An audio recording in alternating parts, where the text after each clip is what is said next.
Hello, everybody. Welcome to my show. Hope everyone is having a great day.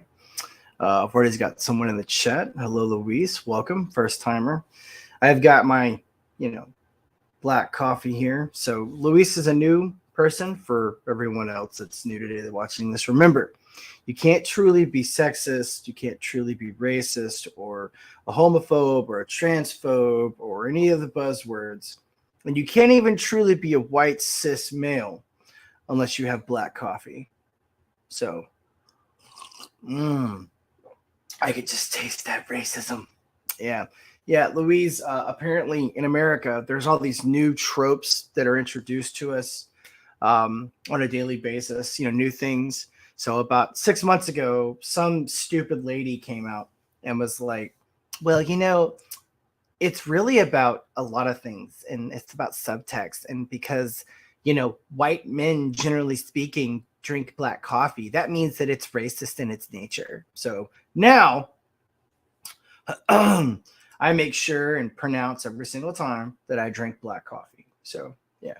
Anyways, I hope everybody's doing good. Hope everybody's okay. I do have an update, okay, from the shot across the bow from YouTube. Here it is in all of its glory. We're gonna go ahead and check it out. Appeal rejected.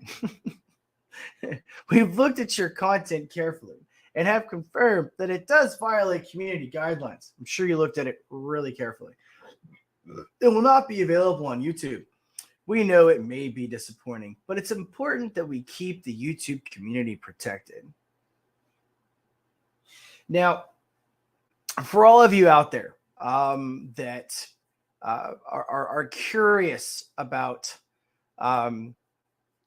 anything that YouTube does, anything that YouTube has available for its people, I just want you to know that YouTube does not care about you specifically. They care about what you bring to the table. They care about what content that you have and what content that you have available. And if you don't give them their woke PC agenda, then unfortunately for you, you won't be allowed to be on YouTube for very long. And just as me and Quentin and several other people, Eric and all of us have discussed before, there's not a very good chance that I'm going to be on this platform much longer. But do remember, when I get my first strike, I'll come back. And oh, by the way, YouTube, just in case, everything's in Minecraft from this point forward. Everything Minecraft. Just in case you're confused. I know that it's hard for you to keep up sometimes, people that review videos and everything, but remember, everything's in Minecraft. But after we get the first strike, what we'll do is, we've already talked about this, me and a couple of my buddies, we are going to go over to Rumble.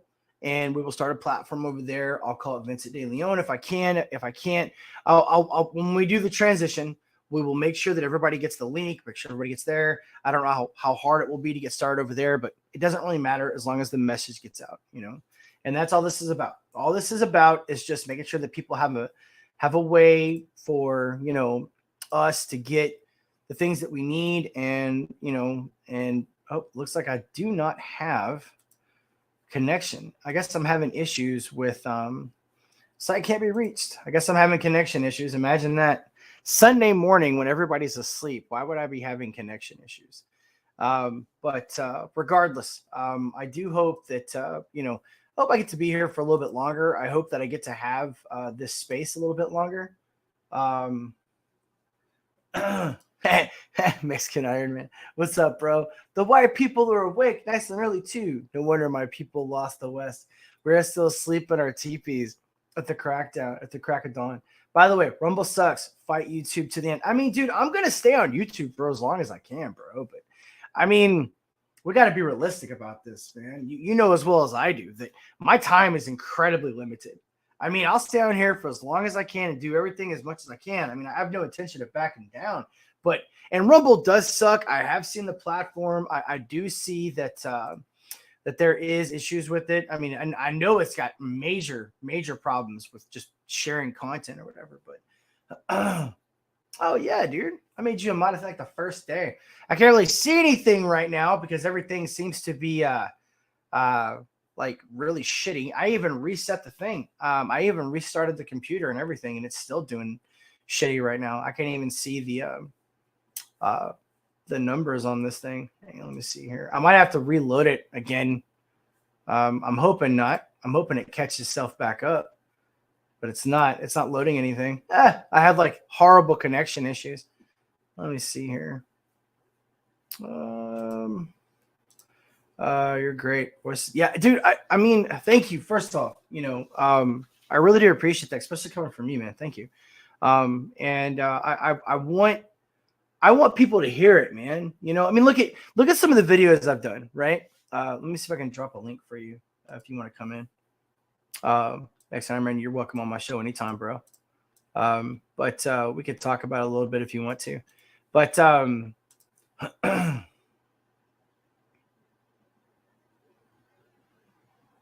yeah, I don't, dude. But see, here's the thing, though. Here's the thing, okay?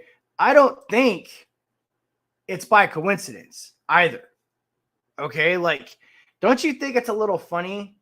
Oh, oh yeah. Hey, make sure it's black coffee because if it's not black coffee, you can't be racist. Oh, and I was up at 4:30, bro. By the way, I already did my workout. Today was leg day. Leg day. But I think it's hilarious though that shows like Tim Pool and the Daily Wire and a couple other things like that, they have connection issues. Now, the CNN broadcast that I watch, now granted, I don't watch as much of the left-wing content because it makes me nauseous. But I do have to say, though, that when I do watch the left-wing content, I don't see a lot of issues, man. I really don't. I don't see gaps. I don't see spaces. I don't see issues or glitches. I don't know, dude. It only happens when I go live. Okay. Like I don't have a problem until I go live. And I didn't have this problem before the Brittany Griner video. I mean, yeah, I would have to reset sometimes, but dude, every single show now, every show, the same thing happens. Exactly. And I reset the router. I turn the computer on and off before I even start the show. I've got my router is literally right there. It's less than 10 feet away from me. It's not like I don't have, reception. Okay. I just think that it depends on what kind of content you make, honestly. But anyways, guys, I'm trying to get to the first story that we have today. As soon as it decides to let me open it, it's telling me that I can't reach the site. So we're just going to sit here and babble on. We're going to have Mexican Iron Man come on here, though, with us and talk about a few things. Maybe we can get a couple things going. Maybe we can do some questions in the chat while I'm waiting for things to re-up. Maybe we could do that. I got no problem with that. Let me close these out. Maybe they'll do it too. Give it a chance to re-up itself. But questions in the chat, anything you guys want to talk about while we're waiting for the internet to reconnect. And we do got a cool show today. You know what? Seeing as how we are having difficulties, how about this? Let's get one of the stories out of the way. We need to talk about this because I hate rehashing things and I hate re-talking about stuff that we've already talked about. So let's go ahead and get the Andrew Tate shit out of the way. As you guys know, I do believe that Andrew Tate needs to have his due process. I do believe that, if we're going to find someone guilty, I want evidence of it. I do not want people to be like, oh, well, he's a toxic male and he's guilty, blah, blah. Okay. So one of the things, when it decides to allow me to watch it, one of the things we're going to watch today is a little clip from Vice, because Vice has been working on a documentary for Andrew Tate. And it's more of a mockumentary and a black eye type thing. And, Andrew and Tristan both knew what was going on when Vice came to them. Vice is a left-wing organization. They prefer their men to wear dresses and makeup and talk like that. All right. They do not like the masculinity. They don't like any of that shit. So it doesn't surprise me that they would make a hit piece on him. And the video that we're going to watch, the video that we are going to see together, let me see if this reloads, changes made, might be saved. Hang on.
All right.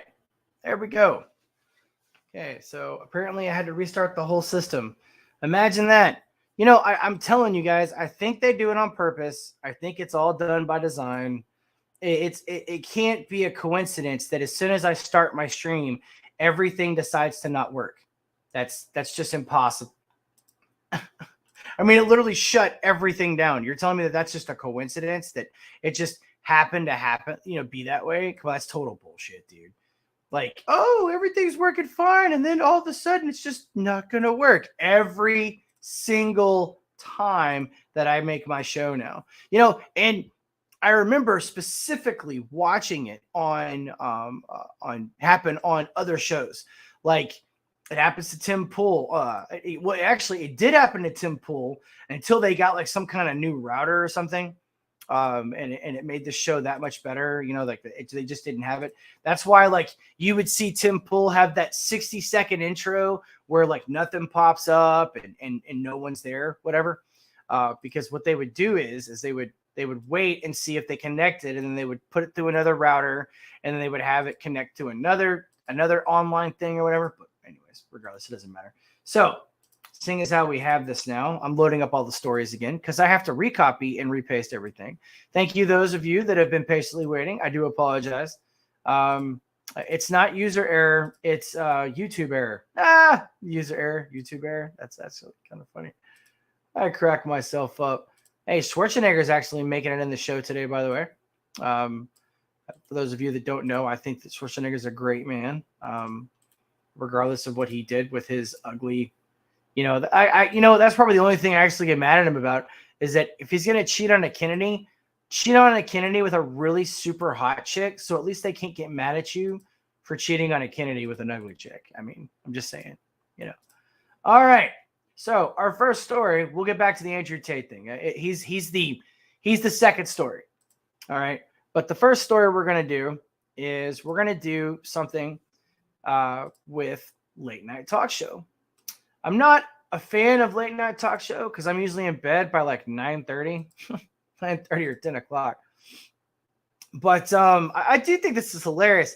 I laughed whenever they brought this little simp femboy on for late night because, I mean, don't get me wrong. I think he's funny. He's got some good jokes or whatever. But I mean, whenever I look at this dude, I always think about the guy that got the shit out of him in school, right? And that's kind of how they do late night television or anything on TV now. They always try to put the most feminine type man in whatever role it is. And Fallon just fit that role. Now, to counter that, though, check this out. And this is from Radar, all right? Just in case. Oh, and remember YouTube, all in Minecraft anyways. It doesn't matter. NBC execs regret paying Jimmy Fallon $80 million contract. By the way, congratulations, Jimmy, on $80 million, bro, for real. Contract extension as Fox News' Greg Gutfield beats Tonight Show in rating sources. Now, here's why I say counter. Because Gutfield's like 5'6", 5'8", right? I mean, he's a short guy too. He's not the most attractive dude in the world. He's small stature, but Gutfield's hilarious, just like Fallon's funny, But Gutfield talks about shit that people want to hear. Fallon walks on eggshells to tell jokes about woke shit that no one wants to hear, except for this small little tiny group of people that sit inside of a vacuum chamber smelling their own farts. All right. So I'm not surprised in the slightest. Hapless host Jimmy Fallon's Tonight Show is losing the ratings to Fox new rival Greg Gutfield. And Greg Gutfield is the number one 10 o'clock slot. No one beats him. He beats everybody. And the TV flop sinking number has left NBC brass with buyer's remorse, RadarOnline.com has learned. Nearly 19 months after Peacock Network handed Fallon a whopping $80 million 5-year contract extension, The Tonight Show is drawing under 1.3 eyeballs, less than half the audience of upstart Gutfield. Now look, there's Gutfield right there. See, he's not an attractive dude, He's a short guy. He's small frame too, just like Fallon. That's why I think this story is so amazing. We're not talking about some like beefcake dude or some fucking Fabio up there fucking breaking hearts, right? All this guy does is bring people on a show and make fun of them the entire time. Like he does. His friends, people that come on a show that are guests, he just sits there and pokes and has fun. He talks about stories. He tries to bring to light some bullshit. Yes, he's a little biased when it comes to the right side of the aisle, but you know what? I don't give a fuck, because at least the dude like tells stories the way that they are. Yeah, he adds his own opinion in there, and everyone on the show is on his side. I don't think I've ever seen a show where he's had someone that disagreed with him. Not saying that he doesn't do it, but most of the people that come on his show are going to agree with him, though. They're going to be on his side, you know. But that number is even more shocking when compared to Fallon's celebrated debut, the Saturday Night Live alum, 48. Chalked up an impressive, he's got $80 million and he's 48 years old. God, I'm such a loser. Up an impressive 11 million viewers when he first took over for the outgoing legend Jay Leno. But now he's also being bested in the ratings by Stephen Colbert's CBS Late Show. So now, and to be fair to Fallon, okay, I think Fallon would actually be better than Gutfield if they let him do what he wanted to do and didn't make him stick to this bullshit woke PC agenda. Dude, Fallon's been funny, man. Wasn't he United at the Roxbury? No, that wasn't Fallon. No, that was the other guy. That was Will Ferrell and someone else, right? But dude, Jimmy Fallon's made some funny movies. He's done some funny shows. I've always thought it was particularly entertaining. But as long as you tell woke jokes and you're following the PC guideline and filling some slot for what do they call it? Representation. I mean, come on, dude. I think they even had him like do spots and bring people on from the Rings of Power. Can you imagine, if you will, for a second, being on Jimmy Fallon's show, being Jimmy Fallon, and having to actually promote the worst fucking show of 2022? And that's saying a lot, because, I mean, She-Hulk and God knows what else came out this year. But, I mean, Thor: Love and Thunder. But, yeah, okay? Like, we've had a lot of bad shit, okay? I admit. But they made him bring on people from Rings of Power and promote that fucking show. So, I mean, again, I'm not a late night talk show host. I don't know how the industry works. I'm not an expert in this matter. But I guarantee you the reason why Gutfield is doing better than Fallon is because he doesn't buy into the go woke, go broke bullshit. Okay? Avatar 2, hello. You know, you guys are, doing your thing. Cool, man. All right. We're losing viewers. We're down to 1. But I can't. Phone's blowing up. What's going on? But I don't know. Like, there is this whole genre, if you will, of woke LGBTQ, Black Lives Matter, Black inclusion, minority inclusion out there. Okay. And look, I'm an Action Jackson fan. Oh, I was a Will Smith fan. Let's be completely realistic about this. What's up, Supersberg? We're just getting started, bro. We had a little bit of technical difficulties. We had to shut down and everything, but welcome to the show. I'm glad you got to tag along this time, man. And you're not coming towards the end.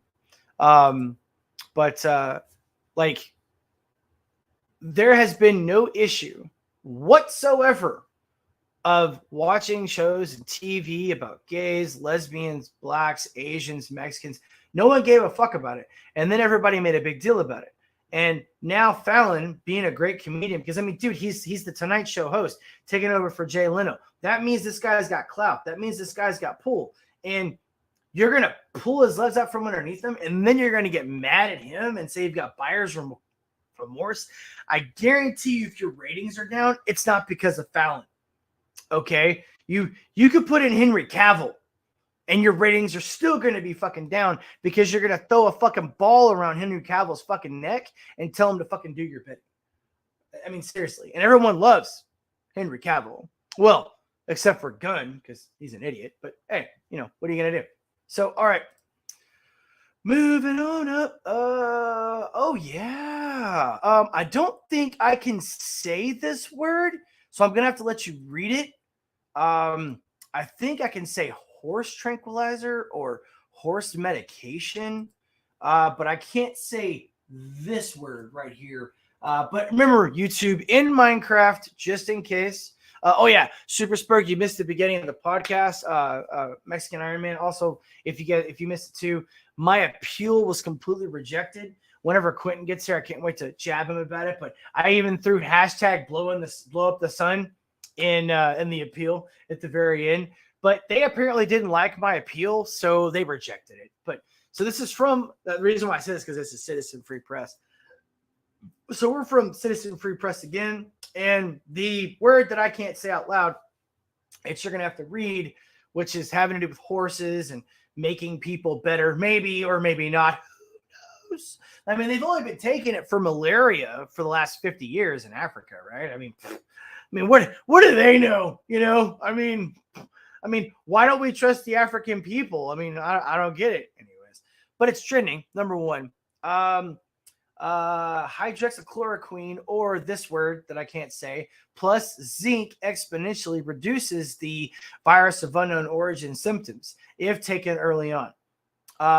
This disinformation efforts around these drugs to treat the virus of unknown origin has been shocking. Follow the science, not the narrative. Now, I have to be very careful about this because YouTube, more than likely than not, will ban me anyways, even though I'm dancing on eggshells. So how about we play this game?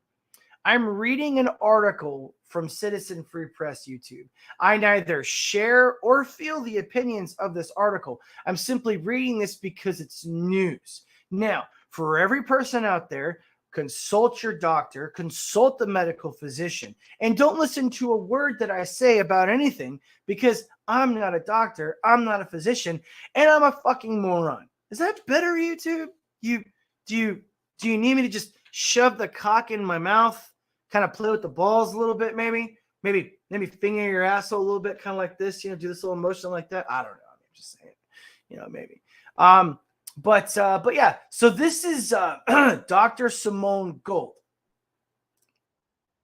If you take it early, hydroxychloroquine or ivermectin plus zinc, your symptoms are exponentially reduced. Mm-hmm. Does it cut transmission? It does probably cut transmission. I don't want to speak to that so much. Mm-hmm. I think every household should have hydroxychloroquine or ivermectin in it, because people get scared when they get the diagnosis, and you need to start it quickly, and your doctors are not giving it to you. It's, in a way, it's sort of like Tamiflu. It's much better than Tamiflu. Mm-hmm. Tamiflu doesn't really work. Tamiflu, which I've prescribed a lot in my career, is a drug you use to treat influenza. You have to give it within 48 hours or it doesn't do anything. But it's an anti-flu medicine. It's an anti-flu medicine, but it's not very effective. I didn't know that. Oh, yeah. So we give it because it is approved.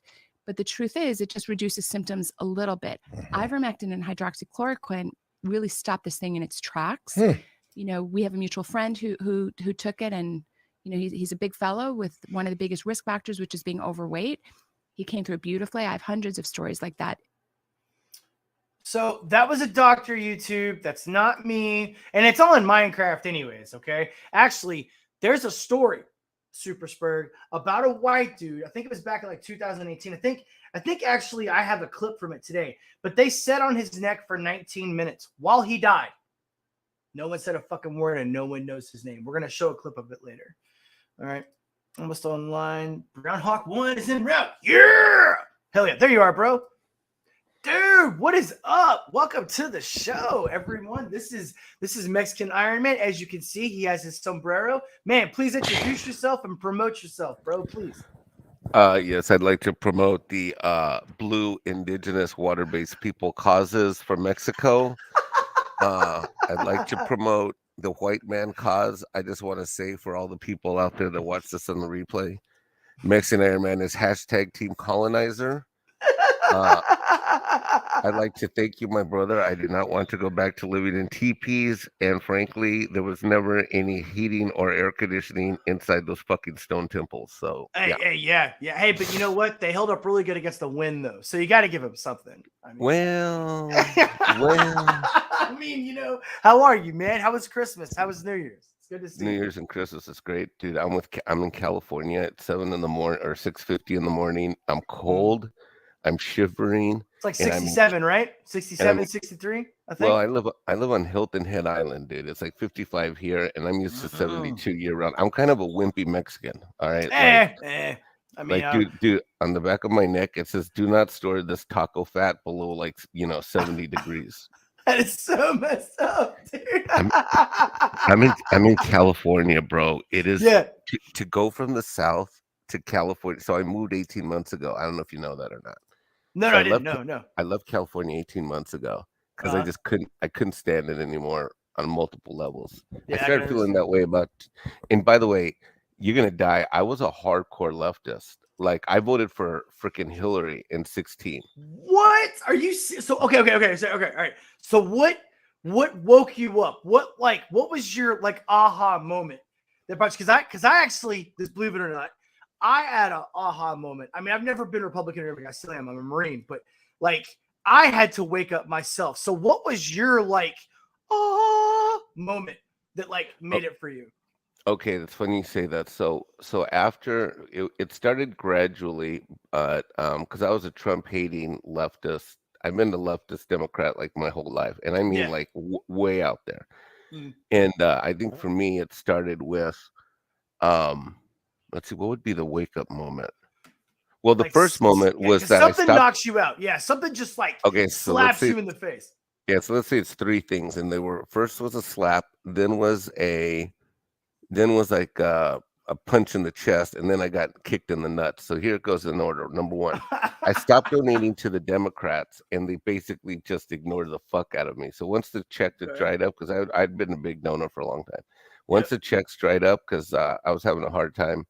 My ex left me, took the kid, business dropped. I got depressed. Anyway, when the checks dried up, all of a sudden, me as a brown man didn't matter. Whereas before, I mattered all the fucking time. Yeah, of course, And of course. I was like, wait a minute, I thought I had great relationships with these people, and they literally just fucking turned their back on me. And I went from being Mr. Brown darling to hold up in the community, kid from a bad neighborhood, successful business, to like, well, the checks dried up and they basically just fucking just wrote me off. So that was the first thing. One.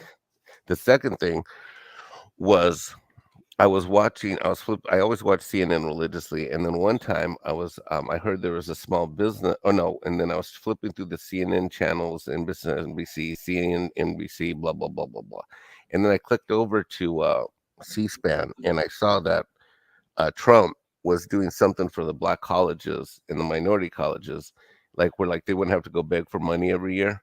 Like he basically set them up for like a 7 to 10 year grant. He figured out how much they get from the government every year, and he says, "Look, you began the same amount for all these years. I'm going to adjust it for inflation, and you guys are going to get it." And he says, assuming I get reelected, but he just wrote it in the law, like you're going to get 7 years or 8 years or something like that. Okay. And they'd never had that. Every year they had to go and beg for money and beg for votes.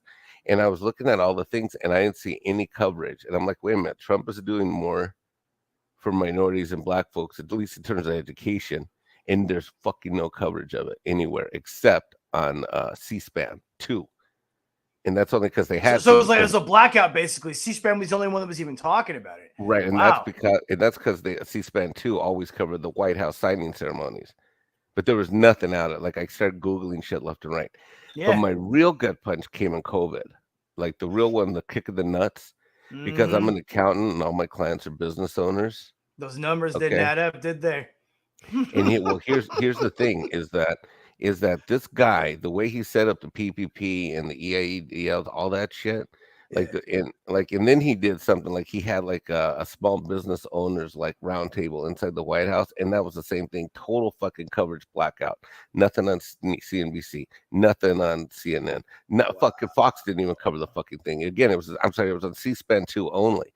And I'm like, okay, the media is against this fucking guy. Now, if the media is against this guy, what else do I not know? And then I started doing a deep dive of all the clips of him that I hated. It was a lot like that guy who did the Brandon, what's his face, the guy that did the what was it called, walkout campaign, or God, what's it called?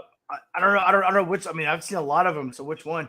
Oh God, like Exit. No, it's not Lexit. Lexit's the Latino campaign. The Exit campaign. The Exit campaign. Okay. Anyway, And I started doing a deep dive, and I realized once I started watching fuller clips of Trump, I'm like, holy fuck, all these clips are out of fucking context. Like the biggest one is like they always cut the sentence where he's talking about the racist Mexicans, the grapists, and the Completely. It's completely taken out of context. And then because me and you kind of had the same story then, because I was always, and I'm still the same way. Okay. I believe in the Constitution and the flag. I don't care whether you're red, blue, or centrist. I don't give a shit. Okay, none of that shit matters to me. I care about my country and I care about the welfare of my country. Dude, there's an entire branch of the military that hates George Bush Jr. We fucking hate him for what he did to us. Okay, Right. so like, I mean, none of that shit matters just most of the time. There were hardcore leftists, hardcore rights in the Corps, but it depends. But what woke me up was when he became president.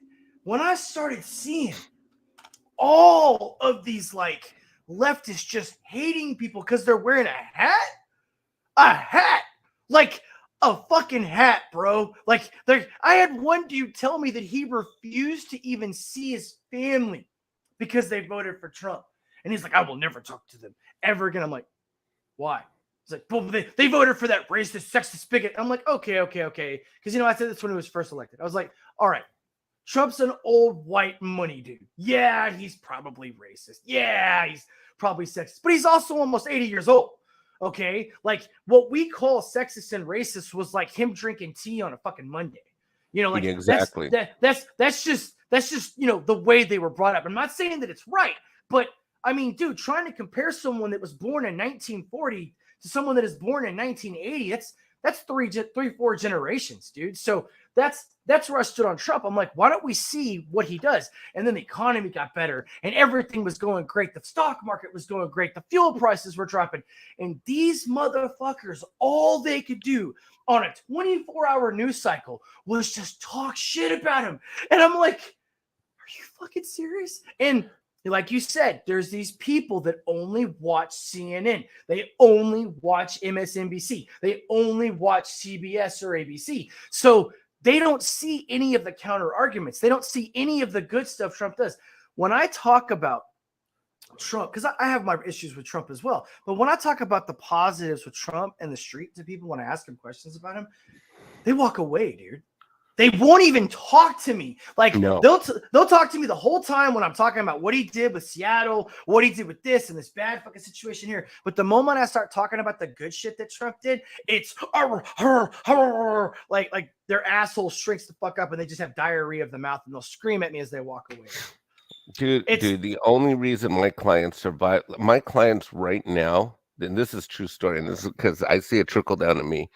My clients have had a harder time surviving in the last 12 to 15 months than they did during the pandemic because the policies that Trump had in place at least help them survive. And I've got clients in California that were hardcore Democrats and business owners where they basically said, like, look, I hate the guy, but I love his policies. And I'll take and this is the theme that we all kind of rallied against with clients in my firm. Like, hey, I'll take an asshole with good policy than a senile fuck that wants to destroy this country. Yeah, and or whatever it is that he has, and the fact that we even voted in. Okay, at least Biden makes sense. What didn't make sense to me in the Biden election, besides I've done the numbers on the cast before, like if anyone out there with any type of rational thought believes that we had over half of the country get off of their asses and go vote. And if I were to break down the numbers even further, you guys would understand a little bit better, but that's not how it works. Okay. Before Donald Trump became president, we were lucky to get 60 to 80 million people to vote. Okay. Like seriously. Yeah. All right, and it's not like the population has changed that drastically since Obama was president. Okay, like we haven't had this massive growth in the economy as far as like population. Okay, as a matter of fact, we've had more babies die and less of a birth rate. Just throwing that out there for those of you guys listening. But when you get past that and you go just focus on the fact that Kamala Harris was voted in as vice president. Okay. Why? And then you've got Biden swearing that he's going to make a black woman be the next justice because she's black and female. It's like, I just want to claw my eyes out. And then we bring on, of course, a woman to be the White House spokesperson, redhead. Then we fire her because she wasn't woke enough. We have to hire a black lesbian because that at least checks 4 boxes. Okay, she's a Democrat, she's black, she's a woman, and she's a lesbian. Okay, so like she gets 2 more boxes than the previous redhead chick for circle back around. You know, like it's and I guess what bothers me the most about it is that people refuse to talk about it, man. They don't even want to bring it up in a conversation. And when you do finally get them to talk about it, they get so angry when you point out the holes in the system. You know, oh, well, you were mad at Donald Trump for this, but we've got Biden on video admitting to fraud, admitting to breaking the law. None of you guys want him in jail. So what the fuck? Why is it that you want Donald Trump to go to jail for doing nothing, but you want Biden to stay free when we know that he broke the law? And now we've got actual proof on the Twitter files about the Biden laptop. No one's doing a fucking thing. No, dude, people are sheep. They want to be ignorant and they want to just be fucking like medicated with distractions and individual liberty. And I'll tell you this much.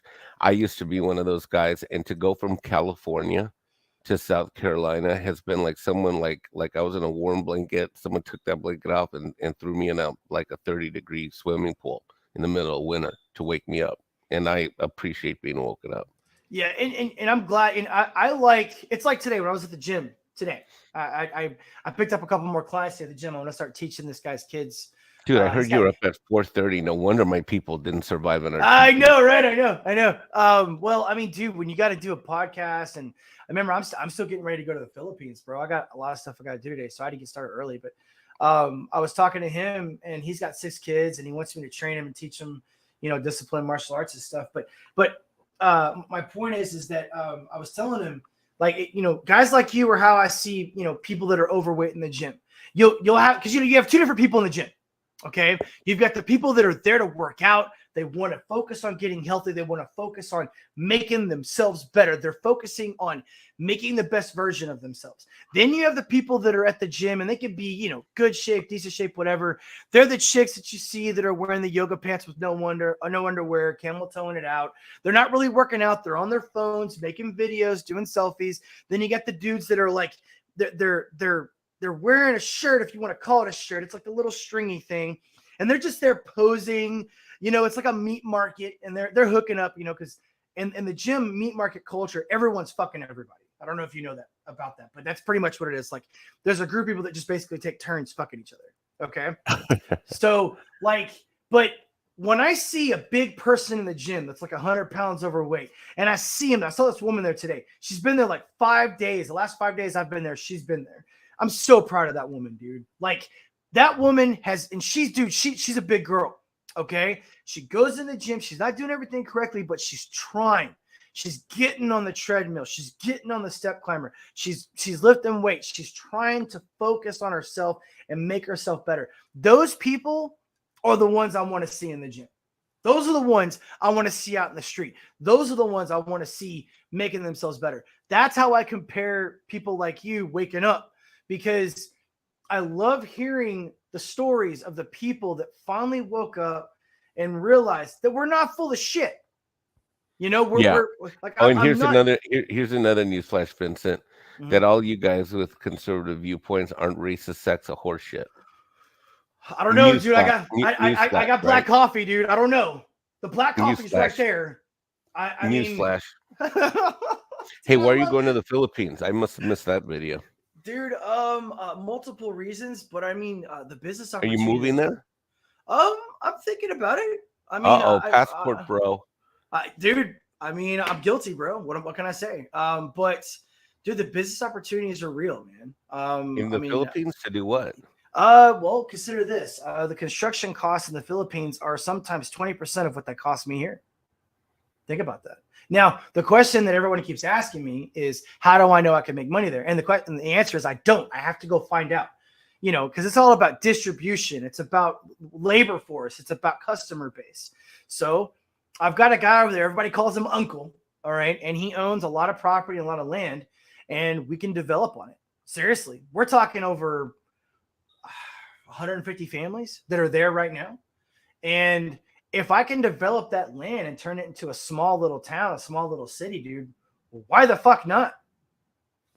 So you're gonna keep your place here or what? Yeah, man. Yeah, I'm an American, dude. You know, I have no intention of. So what part of the Philippines are you gonna go move to? Or look Dude, at, or analyze, or assess, or visit, or whatever. I mean, I'm landing in Manila, and then where I've got to go is about 4 hours away. So, I mean, dude, there's a lot of things to play, because if I can't do anything there, because right now the biggest thing is distribution. Because here I have a whole network, right? Okay, I've got a great distributor, I've got a great crew, I have a whole system packed down. The inventory is great here, right? I've got to be able to reproduce that to be able to turn the profit ratio. That's how it works. Like I can't. Well, the other thing too is you're in West Texas, right? Isn't that where you're at? I'm in Central Texas, Dallas. So, what's that? Houston? Yeah. No, Dallas. Dallas. Yeah. Oh, you're in Dallas. Mm-hmm. Yeah. Yeah, that market. Yeah, I mean, growth opportunities are going to be limited because all the big boys are in the Dallas. You know, Dallas and Houston. And all the big boys only can let guys like you do so much. Yeah, and keep in mind, in my field that I'm in specifically, I'm not ignoring you, brother. I can see you, man. Sorry, Super Spurg. We're kind of getting into an off topic here. By the way, Super Spurg's been with me since my first broadcast, by the way. Hell yeah. He and I agree on everything politically so far. No, right, dude. He's awesome, dude. He's got some crazy stories, bro. He found a hand in a refrigerator when he was a kid. Jesus, like, seriously, fuck. dude. Yeah. But no, like, I am in the second highest market for my division of what I do. I'm a specialist in construction. I deal with storm restoration. And I am in the second highest market in the most volatile area in the United States of America. You can't just come here and do what I do and not put your dick on the table, basically. Like you got to walk in and know what you're doing, because there's going to be 20 fucking dudes undercutting you every time. Every time. In my business, and they will lie, cheat, steal. Dude, I have people running like not scams, what is it, smear campaigns on companies. Like, no shit. Like, Jesus. they'll go into a neighborhood. I've caught them, dude, and they're passing out flyers. So I'm small time, I'm not big time. I've only got like a 50 staff. That's it. Some of these guys have like 400 staff. They're driving around 200 trucks, right? Dude, they'll be passing out flyers about shit that these 3 companies did to their customers the previous season. No shit. So they'll spend advertising money to put down other companies in my field, bro. Damn. So yeah, and you can't be I was in the Philippines looking for rice importer CDO. Oh, cool, man. And my family's rice farmers too as well. So in Rice's life in the Philippines, I mean, dude, the opportunities are there, dude. And I've talked to. So when you rolling? I leave on the 11th here. Wow. Dude. I'll be on a plane for 24 hours, land in Dubai. I'm stuck in Dubai for 4 hours, and then I'm on a 10-hour flight to Manila. So, wow. I mean, I if I wasn't shadow banned, you probably would have actually gotten some of my videos, because I know you subscribe to me. Yeah, I'm subscribed. And my settings are set to all, and you get nothing, right? I mean, everyone's telling me they're not getting any of my notifications. I'm telling you, it's the Brittany Griner video, dude. Ever since the Brittany Griner video, bro, no one gets notifications from me. So how long are you going to be gone? 17 days. Studio means Cayugan de Oro. I don't know what that means, bro. I guess it's like a company. I'm leaving 11th. I'm in the air for a day and a half. I land on the 13th. I'm coming back I leave to come back on the 27th. So I'll probably be back. It's today, right? So I'll probably be back here on the 28th at midnight. It's something like that, 11 p.m. So, but I mean, I'm gonna have fun, man. I'm gonna see, meet new people. Yeah. And like I said, you by now know how my videos go. All I want to do is spread motivation. All I want to do is help people. That's all I want to do. I don't give a shit. And I've told this when I've talked to YouTube before, when I've sent them emails. I don't ever want to be monetized from YouTube. I don't want their dirty fucking money. All right. Yeah, seriously. I'm the same way. I don't give a shit about my channel. That's why I appear on everybody else's channels. I don't give a shit about my channel. Yeah. As long and I've helped people since I've started this. I've only got like 213 people subscribe, and I've had emails from people telling me thank you, and that's the best part. That Well, is you the just gotta best part, dude. stick with it. I mean, your news of you will spread. Look, dude, I've been doing this a long time on YouTube. I've helped a fuckload of channels, and you've got an it factor. It's just gonna take a while. The first year or two. I mean, good God, people talk about Gary and Nerdrotic. It fucking took him. He talks about all the time. He's on 9 years, right? Dude, This he is his took him. ninth. It took him 3 years. His 3-year anniversary is when he got to 1,000 subs.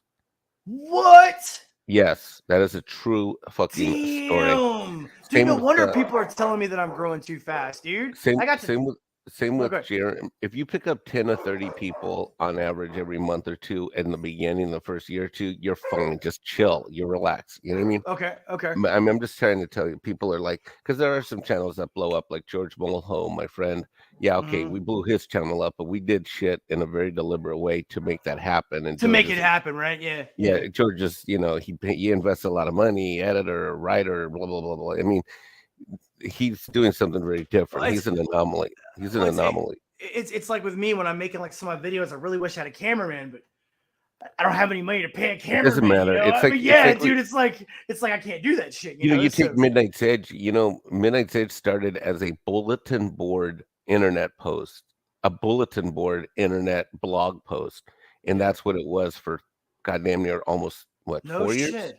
Damn. Yeah. Andre has been at this for over a decade in one form or another.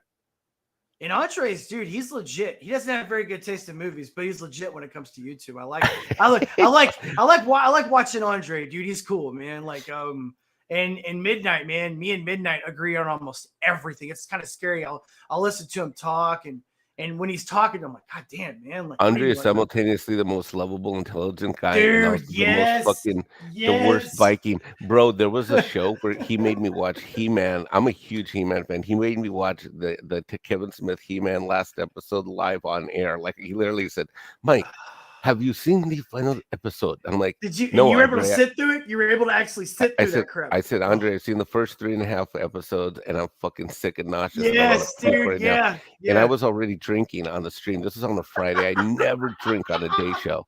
And I was drinking. I said, Andre, I'm so nauseous. I got up early to watch this shit for the show. I can't finish it. And he says, Mike, we will be here for many hours. Go watch the final episodes. We'll wait for you and come back. And he had already seen it. And dude, I came back and I fucking ranted. Did you ever hear my Mexican Iron Man rant on Wakanda Forever? Oh God, no, but I bet you it was great. Oh shit. Yeah. I did my own too. I did my own rant. So yeah. All right. So it was worse than that, dude. I came back and I just lit it up and the chat went fucking wild. Like, dude, it was Wakanda Forever. But you know what though?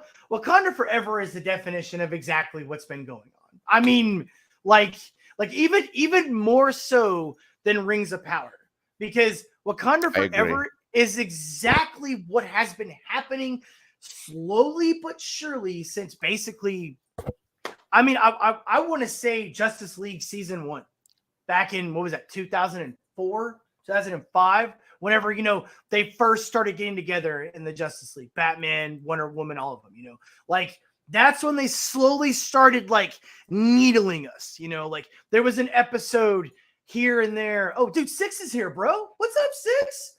Hey, I'm clipping that and sending to dude, send it to him. He knows I don't agree with him about Troll. I couldn't believe he gave Troll. Oh my God, I hate you. I hate you. I love Troll. No, dude, no. They chose the I ugliest love Troll. Dude, Troll Hunter was amazing. Troll was not. Okay, I'm sorry, dude. They chose the ugliest white chick possible and just figured out a reason to shove her into that room, dude. And of course, everyone in that room is a complete dumbass except for her. All right, like seriously. Yeah, okay. Okay, you see, dude? Come on, man. All right, dude. The Troll was awesome. I loved every scene the Troll was in, and I loved her dad. Her dad was great. She's in the hey, newsflash, buddy. Anthropology chicks are not smoking hot usually. Okay, they're out there in the wild with a fucking pick and a fucking dude. This is Hollywood. And I understand that, but this is Hollywood. And then that opening scene where she's just like sitting there, like digging, throwing the temper tantrum, and oh look, it's a 20 million year old skeleton just in the mud, less than like 3 inches down. I was like, Hey, you know what? It's Norway. It's Norway. You could have jumped. It's Norway, dude. They could have raped and pillaged that fucking dinosaur for all we know. I know. But like, okay, there were some good aspects about Troll, but it was not Troll Hunter, dude. Okay, you're gonna hate me on this one. Okay, you know the anthropology chick, chick. Okay, you know Mexican Iron Man. Yeah, I would have smashed and not passed. Hey, dude, there's a difference between smashing and being hot. You know that as well as I do. Okay, and I'm sorry, but like it's like they were like, we need to get an androgynous kind of middle of the road, not too cute, not too ugly, and just kind of throw her in there. You know, like that. Dude, you're not gonna have an OnlyFans model finding the dinosaur on the beach. I don't want an OnlyFans model. I'd like to have like a Natalie Portman. That's Oh all. my god, Natalie Portman has negative rack. Dude, she's cute. Though. She has antimatter rack. Cute. You're right. I'm not saying she doesn't, but she has a cute face. I'm not talking about below the face. Not everything's about the boobs, bro. But like just cuteness factor. Okay, because Natalie Portman's not super hot. They've always tried to make her be super hot, but she's not. But she's got a cuteness factor. She's always looked to me like she's 12 or 14. I like more mature women, bro. I want my girl to look at least like 30. Scarlett Johansson, better. Okay. Like when I'm watching a movie, I want it to be a Scarlett Johansson. I don't want it to be the chick that had her head shoved in the books and never had a date until she was like 25. That's all I'm saying. All right. But no, I thought Troll had a lot of good aspects. I mean, but dude, come on, you can't ignore the fact that they were basically trying to say pacifism is better than aggressivism. You know, I mean, like that's the stuff that I don't want, because here's the deal. Okay. And this is my only point with Andre and Troll. All right. Is that when you're watching a movie like Troll, it's supposed to be supernatural. Trolls are fucking hardcore. They eat humans. You know, it's supposed to be that kind of movie, right? So when I'm watching that movie, I don't want any politics in it. I want Trolls smashing through tanks and ripping dudes apart and freaking us trying to figure out a way to beat this evil fucking creature. Not, oh, well, we're going to be nice and sweet and gentle, and then we're going to love the troll, and that's how we're going to beat him. Okay, it was kind of lame, though, at the end. The secret weapon that defeated the troll was the sunshine. Yeah. Well, that's what they were supposed to do. But remember, Troll Hunter. This was supposed to be a sequel to Troll Hunter, not a standalone movie. Okay, so I never saw Troll Hunter. Should I see that?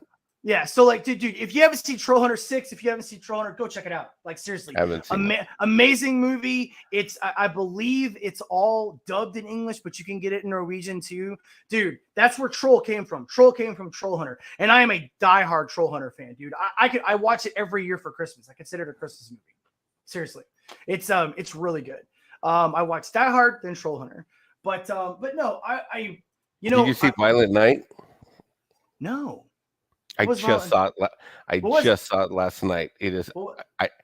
I thought it was gonna. Okay, so it's stupid at sometimes, but it is vastly entertaining overall. Is it a Norwegian movie? No, Violent Night is an American movie. It just came out in theaters. And that's the one that has the dude from Stranger Things and the little cute black girl's like telling Santa what to do, right? Yeah. Okay. No, I have not seen that yet. Yeah. Yeah, she's not so much telling them what to do as she's like inspiring them and coordinating with them, type of thing. It's Home Alone meets Die Hard meets John Wick meets something. And I kind of figured that from the previews, but it's like that scene where Luke throws the lightsaber behind him. Do you think Santa would ever get depressed and the little girl to give him bonuses? You know, like, dude, not saying I will. I'm gonna watch it just like I gave RRR a shot. Okay, all right. Oh, did you? I haven't seen it. Should I see RRR? Indian movies are really hard for me. Dude, I'm the same way. It's really hard for me to take them seriously, okay? It is like so hard for me to watch them and take them serious. But dude, he's not wrong. What's his name? Is it Gore? Yeah. Gore's not wrong, dude. Like, I went to a meetup the other night with all these cats on Thursday night. I don't know if you know. I went to a huge meetup in LA with Chris Gore and a bunch of peeps. I took Lady Balefire with me, sorry, my apologies, but she said Troll Hunter's on Pluto, Tubi, and Roku channel, dude. If you haven't seen Troll Hunter, dude, bro, knock it out. And I took Latino Slam Monkey Jeebus to meet up with those guys. Anyways, we had a blast. We watched Megan afterwards, but I got fucking shit at the table for not having seen RRR yet. Dude, Indian movies are so like it's hard, dude. Come on, it's hard. They're in the middle of a car chase, buddy, and then all of a sudden, bing, ba, bing, bang, bing, bang, bing, bang, ba, bing, bang, bing. Let's dance. Whoa, what? It's like watching the old Mariachi movies. Okay, the old Mariachi movies.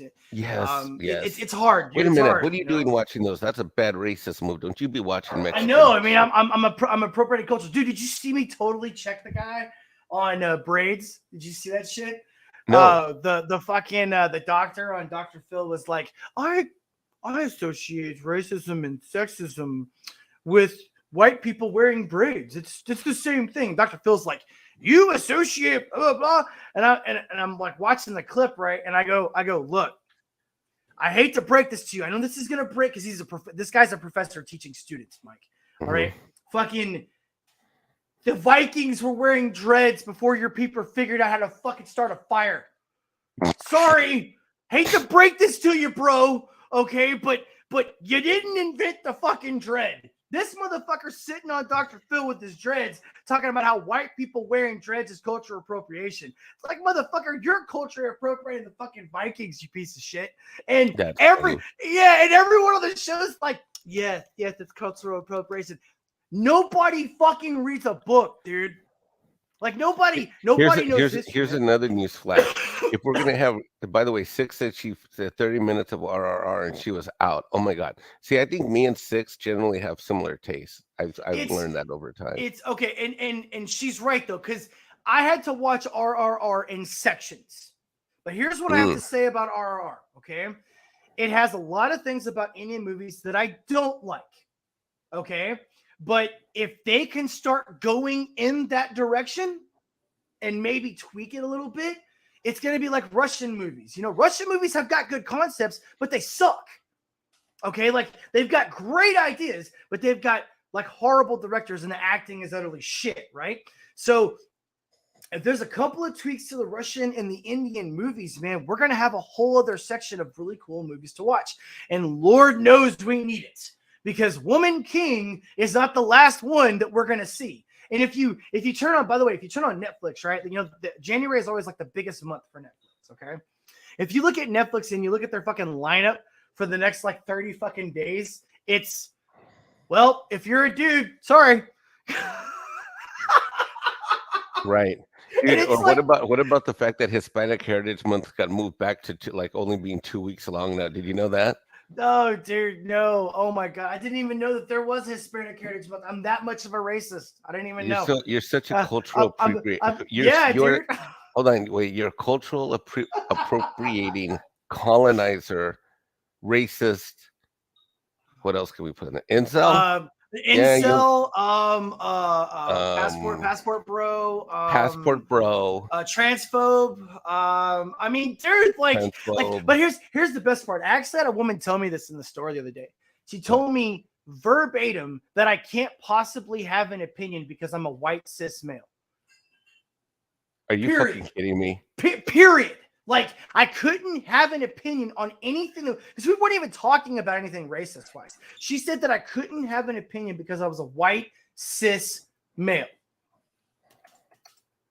And I just looked at her and I was like, it's like, back that up with some kind of logic.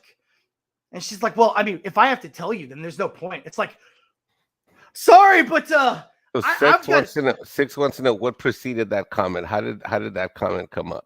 We were talking basically about what we talk about normally, which is women here in America, generally speaking. Okay, Six, don't yell at me. Okay, women here in America, generally speaking, are delusional about what men are capable of doing in the home and what they have and what their income is, how tall they are, certain stats.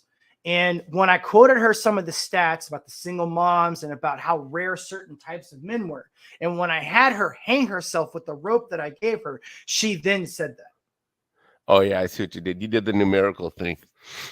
All right. Yeah. So when I proved her wrong on her own point that she was making, she then attacked. Because remember, anytime men have standards, we're insecure. Okay. No. Wait, Vincent. Vincent, who hurt you? Oh, yes.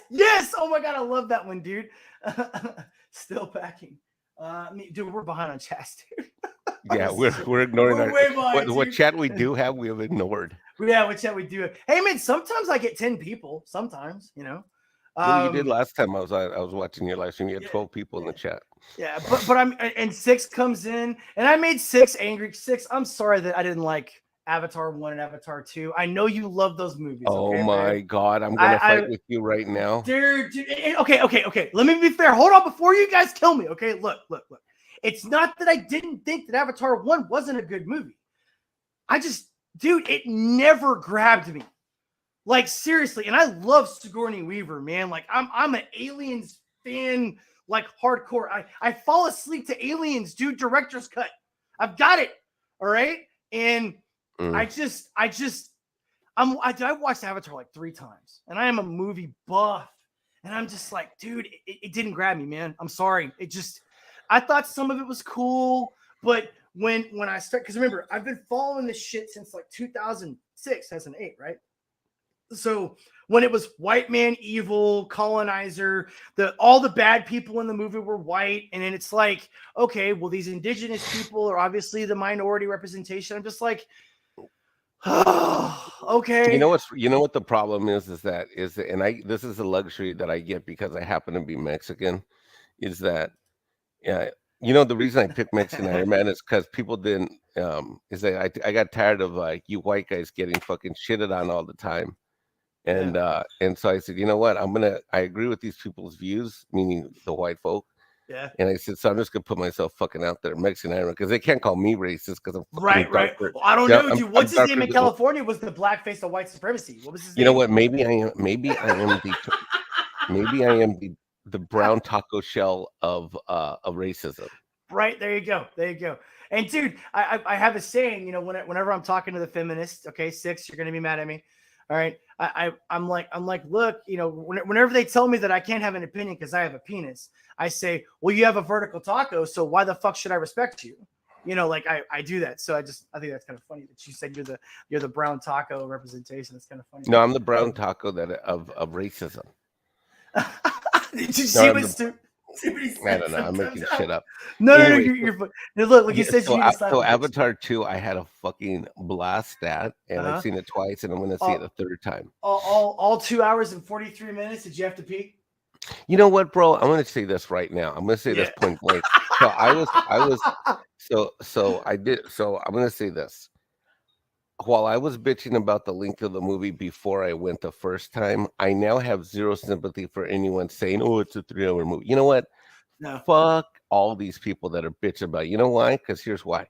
Because on YouTube, all of us and I'm going to say us, all of us motherfuckers are sitting on our asses for 2 to 5 hours, multiple times per week or per day on live streams, and sitting there and fucking, and don't give me shit that you can't get your fat ass up and go in the fucking car and drive to the fucking movies and get out and lead a real life like a real fucking human being and go to a fucking movie just because you happen to want to be lazy and stay at home and just fucking live stream. And I'm one of these motherfuckers. I live stream on Wednesdays. I live stream for 5 hours with Doomcock. I'm on Midnight's Edge either. Dude, I can't wait to meet Doomcock. I haven't met him yet. I keep hearing about him. I can't wait to meet him, dude. Doomcock's one of my best. He sounds so badass, dude. I can't wait to meet him. Doomcock is more than one of my best friends. He's a brother to me. I am Doomcock's. He's one of the closest people to me on all of the internet, which says a lot because I'm incredibly close to Loki and Tom too, and Andre. But anyway, I mean, I live stream like on shit all the time, and you know what? I had this revelation after it's 3 hours or 4 hours every time. Yeah. After the second time that I saw Avatar, I walked out of it and I thought, you know what? This is fucking bullshit. And I was one of these guys bitching about the link. I even put up a video like on my channel, a short where I said, you know how you get giveaways at the movies, like you get popcorn holders, like something like that. I got the little car and shit. I said, you know what? And I put up a video saying that the giveaway from James Cameron should have been a blue urinal for men who are going to watch the movie, right? So I did that. It's a little cake. It's a little pea cake. Like yeah. Here, let me share here. I'm going to show the video to you. Hold on, let me go get it. Let me get this up. Yeah, go ahead. And by the way, just so you guys know, okay, I am an advocate for longer movies. I say that jokingly because it was one of the bitches that I heard about Avatar 2 that I actually didn't agree with. I mean, dude, my favorite movie in the entire world is Dune Director's Cut. That's 4 hours and 13 minutes long. Okay. And I can only watch it because they don't have it on DVD and I can't find anyone that actually has a cut of it. I can only watch it whenever they bless me with it on like some weird channel because someone finds a copy of it and shows it. But it's 4 hours and 13 minutes long. I love that fucking movie, dude. But they used it as one of the reasons to not like the movie versus I wish they would have focused more on the fact that they tried to put in a couple things that, you know, I'm not going to like. And you already know what I'm going to say. Okay. About the things about the movie that I didn't like. Okay. There you go, bro. It's all you. Okay, guys and gals, I got my ticket today for Avatar 3D. Gonna see it today, 3 o'clock. I was thinking when I saw Ghostbusters last year, I got this cool like movie popcorn holder, you know? It had our popcorn, you could put it in, enjoy the movie. It was awesome. I was thinking that, hell, at my age, and given how long this movie is, we should have gotten a Way of the Water men's plastic male urinal. It's going to be 3.5 hours in there. Bravo, bro. I don't think Bravo. they're going to give us a break. It's 1,000 milliliters. Okay, guys and gals, I got my ticket today for Avatar 3D. Gonna see. Congratulations, man. Congratulations, bro. That was pretty good. What do you think of that? I like it. I like it. But I All seriously thought about it. I was listening to all these guys complain and say why this movie isn't going to do well. And I predicted, I think 6, I'm dying to hear, 6 kept track of all of our numbers. I said it was going to do, I think I told her. What is the official number now? What are we up to now? It's week 3, Here, right? I'll bring it up. but I think that I said it was going to do 1.5 to 1.75. And now I got my opening box office wrong. I think my opening box office was 200. Well, they were saying 800 million opening weekend is what they were predicting. And I was like, no fucking way. I was like, no. And then they were saying it was going to make like $3 billion total. And I'm like, dude, you're going to be lucky to get past 1.5. I was what's thinking this clip on Vice? This is what we're going to be talking about here as soon as we're done being geeks. This is the main story for the day. Yeah. Let's go. But, all right. But what is real quick? What's the numbers though? 6. Can you find that for me? Here you go. No, I got it right here. Hold on. Let me bring them up. Hold on. Because I agree with you. I don't think it's going to do more than 1.5, 1.6. No, I think it's already done 1.5. Has it? Yeah, Okay. yeah. Hold on. It crossed 1.5 on Wednesday. But after I came back and I realized people were talking about the movie that hadn't even seen the movie and they're bitching about the link, I'm like, dude. And here's what changed my mind. The second screening that I went to was filled with kids and family. And literally of the kids and the families, I saw 2 middle-aged dudes get up and go to the bathroom, and only 1 or 2 kids. Everybody else stayed there and fucking endured it. Well, it's supposed to be for kids though. Like Avatar was supposed to be more for the younger generation than it was for adults. But you know, you had so many adults fall in love with the first one, and I get it, and I understand why. And I don't think that it was a bad movie. I just never understood why everyone was losing their mind about it. I mean, and again, it's hard. All right, you know what? Let me throw this at you. You married with kids? No. So as traumatized as you are by some of the stuff in the alpha red pill space and racist and culture war shit, as a dad, I'm tired of the assault on families. And even though I'm not married right now, is that 100%. to be able to have a movie that makes you feel good because you give a shit about being a great dad, is these movies are few and far between. And the problem also with the father figure in movies and TV shows, and how almost every single show now, the father's going to be crazy, an abuser, an alcoholic, a drug addict, a loser, and the mom is always going to save everyone in the family. I know, I got it. And I agree with you, and I talk about it on my channel all the time. And are you telling me that Avatar does not do that? No. Really? Avatar does not do the negative shit. It is completely celebration of family and of strong fatherhood. Okay. And leadership and cooperation. I will eat crow, 6. Mike, I'll eat crow. Okay. I will go watch Avatar. You go watch Avatar, and here's the deal I'll make with you. Here's the deal. And I'll give it a straight shot. I'll go in there and I won't even. Here's the deal I'll make with you. Right. You go watch Avatar, whether it's before you go to the Philippines or after you go, or when you come back, whatever the fuck. You go watch it, and I guarantee, and I will come on a live stream and we'll talk about it together. Okay. All right, fair enough. And I'll tell you what I'll do. I'll go in there with a clean, just like I did the first one. I'll go in with a clean blank slate, and I will do it. Okay, and I'll just watch it, and you know what? I'll even take fucking notes. All right. And I'll Well, tell you yeah. the things I like about it, the things I don't like about it. But again, it's not that I didn't think the first one wasn't a good movie. Dude, I'd give it a 7.5 out of 10. Easy. Okay. It never grabbed me, dude. That's all I'm saying. It didn't reach out and grab me like I did you and 6. And because I mean, dude, Avatar's got a huge following. Agreed? Like massively huge following. I'm not the biggest original Avatar beginnings. So, but you like to? So, you know what? I only got like 5 more minutes, and I got to run. So let's get into the story because I'm probably down with you on the story. Okay. So as you guys know, Andrew Tate has been under scrutiny. This little clip right here, 6 minutes. We're gonna do the whole thing. This is the only thing that they're showing people about why Tate's guilty. Can you hear it? I don't hear it. Okay, go ahead. All right. Yeah, withholding. I've already seen it, but first night that I worked for him, Andrew bought me like 5 bottles of wine. So I got completely drunk because I'd never done. So right there, right off the bat, we're supposed to trust a chick that said, "Yeah, let's go out with some random dude, Tate. Oh, I know he's famous, and we're gonna get 5 bottles of wine." £5 work. So I was very, very nervous. Then that night, we were just sitting on the bed, and Andrew punched me in my arm. Okay. I went to the bathroom and cried. It really, really hurt to have someone just hit me in the arm for no reason. I was very confused. Sorry. Mm-hmm. Crocodile tears. Sorry, I don't want to cry. It's okay. Mm-hmm. Here it comes.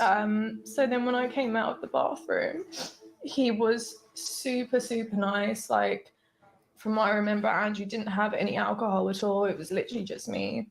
That night we cuddled and we ended up having sex, and I was really, really drunk. That was my first night. Then it was kind of like every single night I would work.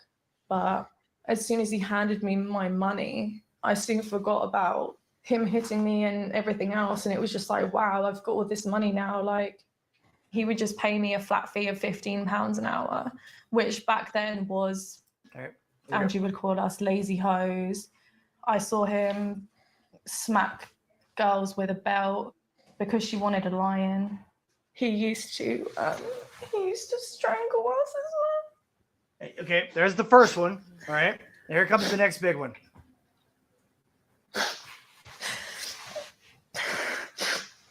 There was another time when he came into the bedroom. Me and the other girl, we would sleep in the same bed with Andrew, but at this time the girl had a partner, so she was not interested in Andrew at all. And I had gone to the shower. I came back and I noticed I saw him raping her. Now, first off, I want to say that any man that feels that he is capable of doing this to a woman deserves the full extent of law to be punished, okay? I want to make sure that we make that abundantly clear right off the bat. I'm not an advocate for rape, and I don't think women should be raped, okay? But this whole thing is basically her advocating for being one of her bottle girls, one of the many women that Tate have, and that she's had to deal with abuse and had to deal with witnessing abuse from Tate. She just said on camera that she witnessed Tate, and this is supposed to be 3 years ago, by the way, 2 or 3 years ago, that she witnessed this, him raping a woman right in front of her. Now, this is one of the women that there's a woman that was just on Tim Pool. This is one of the women that she is representing, and they're calling them survivors. They're not calling them alleged survivors. They're calling them survivors. And they're not calling Tate, Mr. Andrew Tate, they're not calling him, supposed or alleged. They're calling him the victimizer. They're literally labeling him as someone that's already guilty. They're not even giving him a chance, whatever. And the only reason why I'm showing this, Mike, Six, Superspurg, everyone else, is that we're going to be seeing this everywhere. On all the news, on anything that's going to be about this, they are going to be going after him in every possible way. And Tate knew this because this is Vice, okay? When Tate did this, because this is supposed to be a supposed documentary about Tate's life, he knew that they were going to do a smear campaign. He didn't care. There's videos of him saying he didn't give a shit that they were going to do a smear campaign. But he didn't know that these women were coming forward and saying these stories about him. Now, Mike, what's your take on this before you got to go? I think you're 100% right. I think he knew that they're going to come from, but I think he has no idea how hard, how fast, and how ridiculous. This is a coordinated campaign. And that Basically, in order to control this world and this planet, it's very simple. If you're an elite and you want to control this world, the biggest thing that you need to do is you need to take out, demasculine all the white dudes. Yes. Because yes. frankly, white men and in Western society have built this planet. And to hear these, whether it's one of these bitch ass hoes or one of these beta ass simps, bitch about anything is a fucking joke, because everything that they have on their daily life, they owe to leadership, to the leadership and the hard work, basically, of white dudes from the West. I don't give a flying fuck if it's asphalt, heating, air conditioning, four walls of a house, insulation. Dude, the concrete that we're driving on, man. The concrete that we're driving on, the toothbrush, the paper used to wipe your ass from the moment you wake up to the time you go to bed. And so but if you're an elite, the only way, your only hope is to crush and fucking demasculate any role models for young dudes. And I'll tell you this much: the biggest challenge that I have is keeping cool with my ex so that we can raise my son at 9 years old so he doesn't turn out to be a beta ass simp. And he doesn't. I mean, like, he's already a young masculine male, and it's really cute to watch him, because since a young age, even though me and my ex have never really got along and we're not together, he's always seen me open doors for her. He's so cute. At 9 years old, we took just now for Thanksgiving, we went out and we went to a restaurant, and he ran ahead to open the door for an older lady, who was like, struggling to open the door. Like, he ran from the car across the parking lot to go open the door. And, he's just a young little gentleman. And there's nothing wrong with that. There's absolutely nothing wrong with your son embracing his masculinity at all. Anyway, so I am a 100% supporter of Andrew Tate. I'm completely red pilled. I'm an alpha dog, and that's how I am. I don't believe in any beta ass simp ass bullshit on any level. The whole here's the thing. culture thing. Here's the thing. You know who's really losing in this society, but they just don't know it yet. By and large, are women. The women. If as much as I don't like seeing what's happening to white dudes, I feel awful. I literally have a friend who's a mod on YouTube. He's one of my best friends, and his daughter, who's barely 32, told him something recently that's like, I realized that dating is not for me. I always wanted a family. I wanted to have kids. Not every woman wants a family. Not every woman wants kids. But this one does. She's like, I realize it's not going to happen to me. And the thing is that if don't get me wrong, you can be a very successful, happy single female, but there's a lot of women that are miserable, and they just don't have a lot of good options. And I think society is making it even harder for women to be happy. And in the interim, they're just trying to make them delusional until they realize they're not really happy. And it's sad. It's a sad society. It's a sad society. It is. That's what they want. And you make a really good point. And Six makes a good point here too. Like, I'm going to circle back around, and then I'd love for you to plug your channel and let everybody know who you are before you go. But let me say this before you get, man, because this is really, really important. Like, this woman obviously does not respect herself. Okay. And when you say that I allowed a guy to buy me 5 bottles of wine, they were obviously in a club type setting. Okay. Like, first off, okay, 1 bottle of wine is going to get you tipsy. Okay. And then you're going to drink 4 more, and you're supposed to you're expecting us to believe you and believe you're a good person, believe you're a solid moral person. You drank 5 bottles of wine in public. So what are you trying to say? That you fully expected him to carry you out like a 6-pack to the car on the way home? I mean, because you're not walking. If you're drinking 5 bottles of wine, you're not walking. You're not going to be making any coherent sense. Okay. And then number 2, you said she's 30, right? Your friend's daughter. And I'm in my mid-40s. Okay. So 30 or 32. Current stats right now on 18 to 30-year-old men, that 33% of them are virgins. Okay. And that is the largest it has ever been in recorded history, by the way, just FYI. Okay. And now when you take the same stat, and we can actually shrink it down, when you take a woman from 16 to 22 years old that's been in college, do you have any idea what the average body count is? I mean, if you were to guess, let's just. Oh, wait. What age group? What age 16 to 24. Female? Female that's been to college. Oh, it's got to be at least 20. I'm going to go 40 to 50. Okay, it's not 40 to 50, but it's between 12 and 24. All right, so 20 was a good first number. Okay. So like, but think about that, dude. Before Dude, they've that is even started fucked their up. life, they've had 12 to 24 different men inside of them.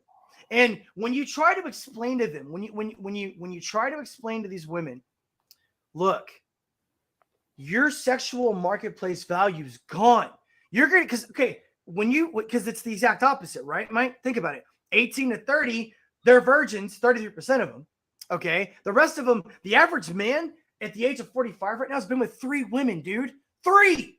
Wait, The what? average 3 women, 45 right now. I'm not The average- look, I don't want this for my son, but I had already smashed 3 chicks by the time I was in what, 9th grade?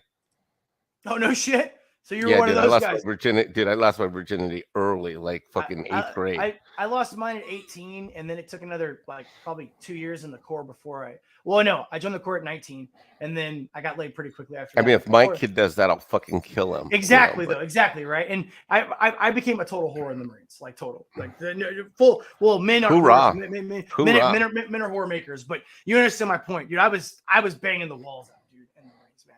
Hoorah. But dude, yeah, I stayed a virgin until I was 18, but that was a different time, and you and I come from a different time. Now, there's always going to be that top 15% of men, 10% of men that make all other men look like shit. Because here's another stat that women do not want to face. Modern women do not want to face. 80% of women are banging the same 20% of dudes. Yes.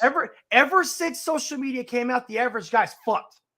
Dude, if you don't have a Ferrari, a yacht, if you're not throwing Benjamins up in the air on your Instagram, chicks swipe left every time, dude.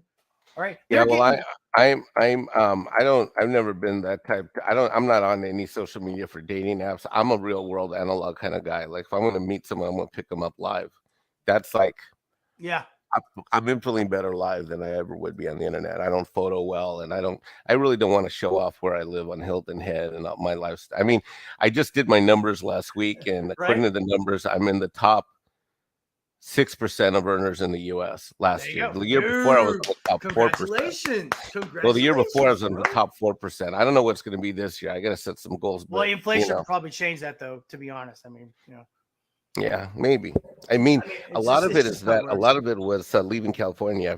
I mean, but dude, you're right. It's like they're delusional. And the other thing too is most chicks want dudes that are 6 feet. What's the percentage of guys that are 6 feet and taller?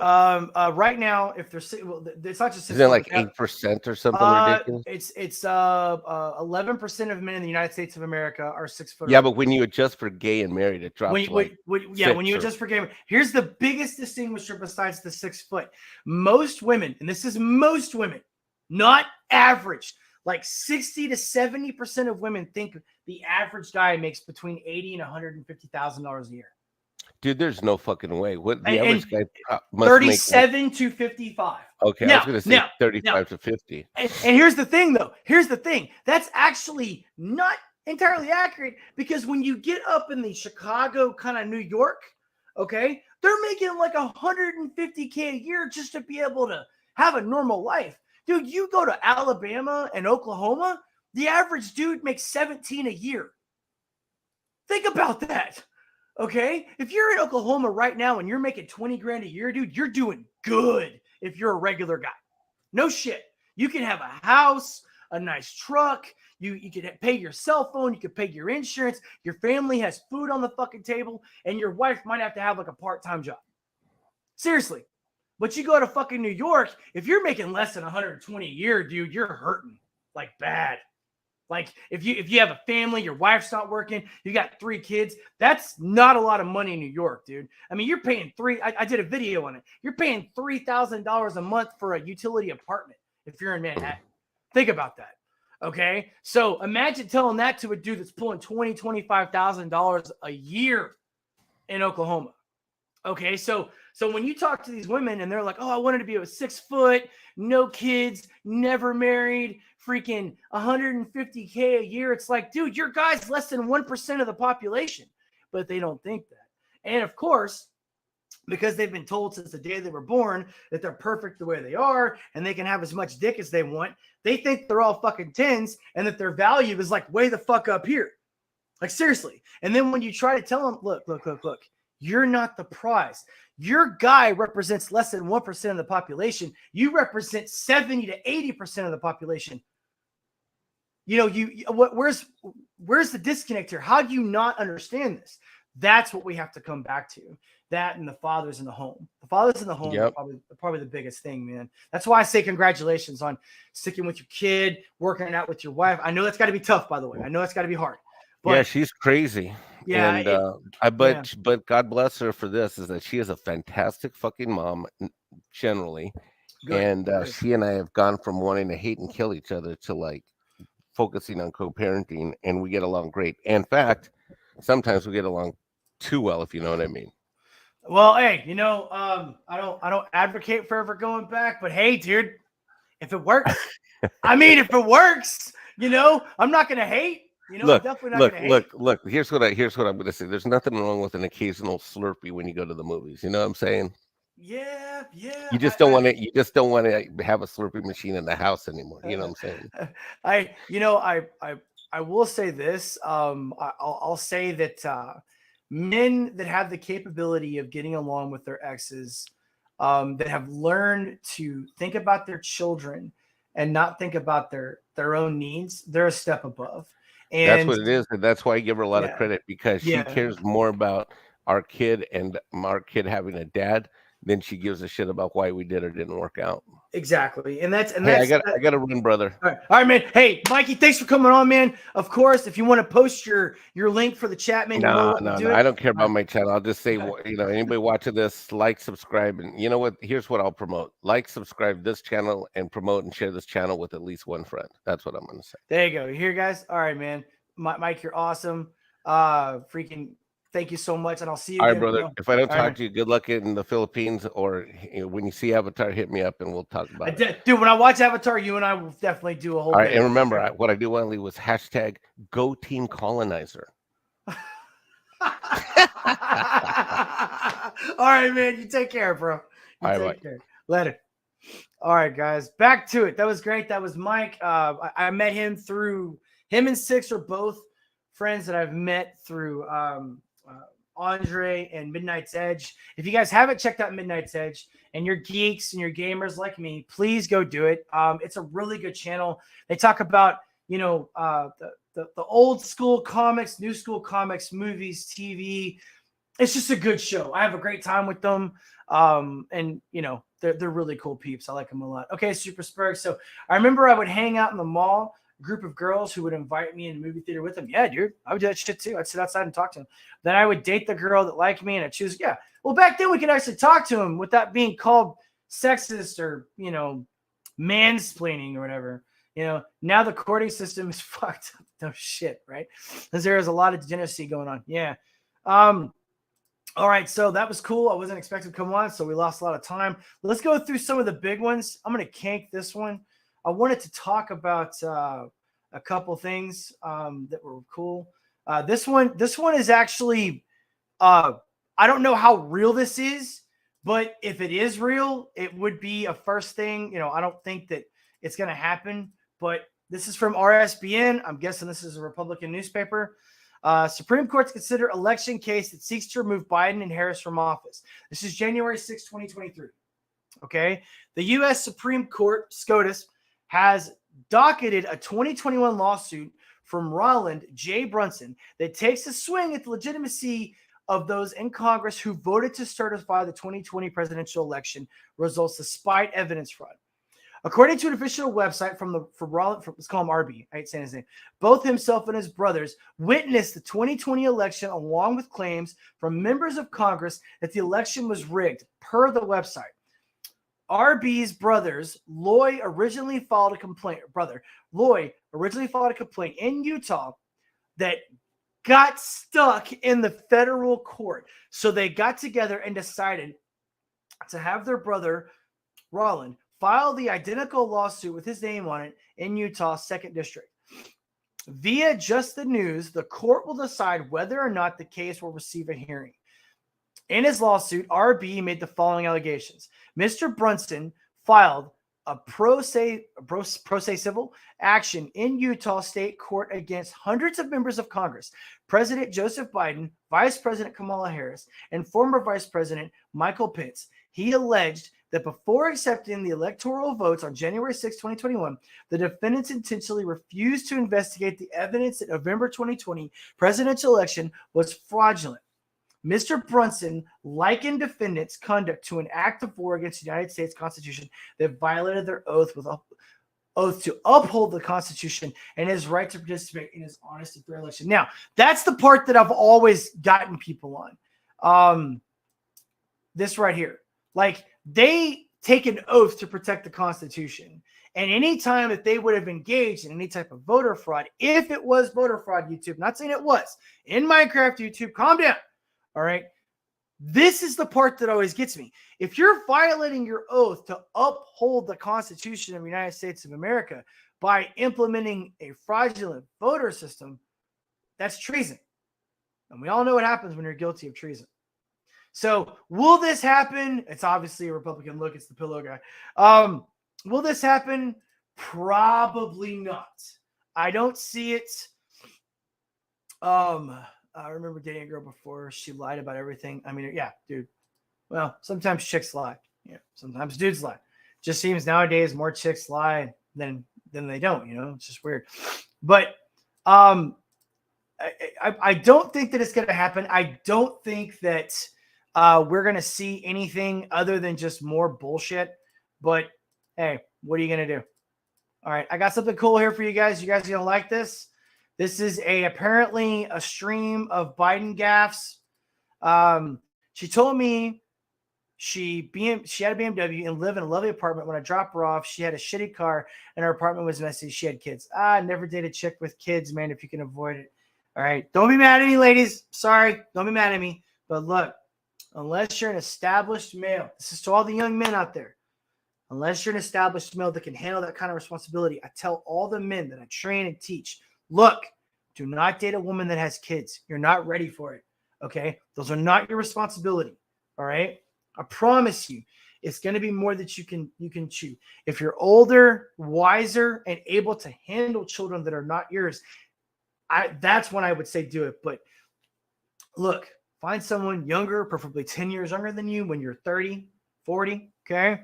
Marry them, start your own family. I'm telling you, you're going to thank me later. Don't be mad at me. Roaches around the walls. Ugh, that's not good, bro. All right. You guys watch this. Tell me if you like it. I think you're going to love it, Super Spurg. Check this out.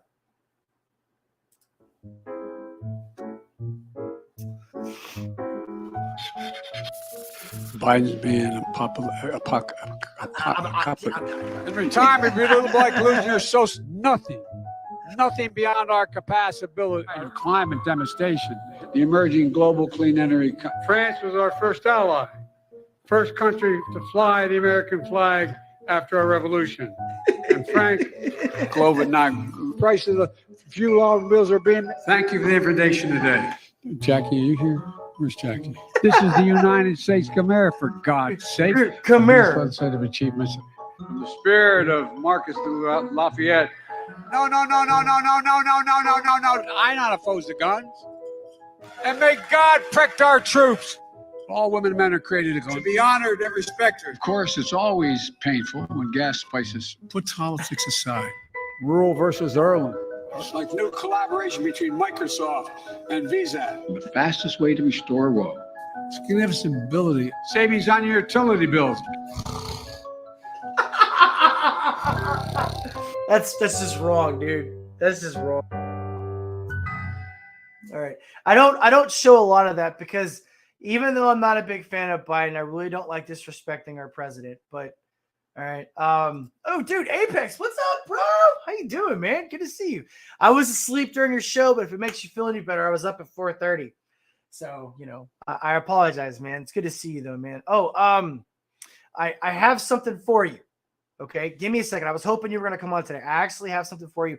I didn't get to unbox your figure, but I've got something cool, and I think you're going to like it. It's for you. By the way, check out Crow behind me. I got him framed, okay? So here, Apex, this is for you, okay?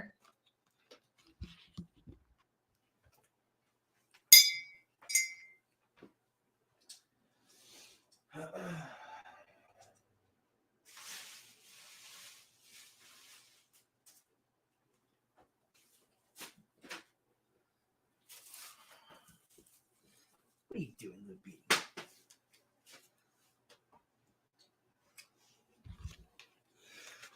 Apex, you know how much I respect you, brother. You know how much I like your show and how much I like what you do.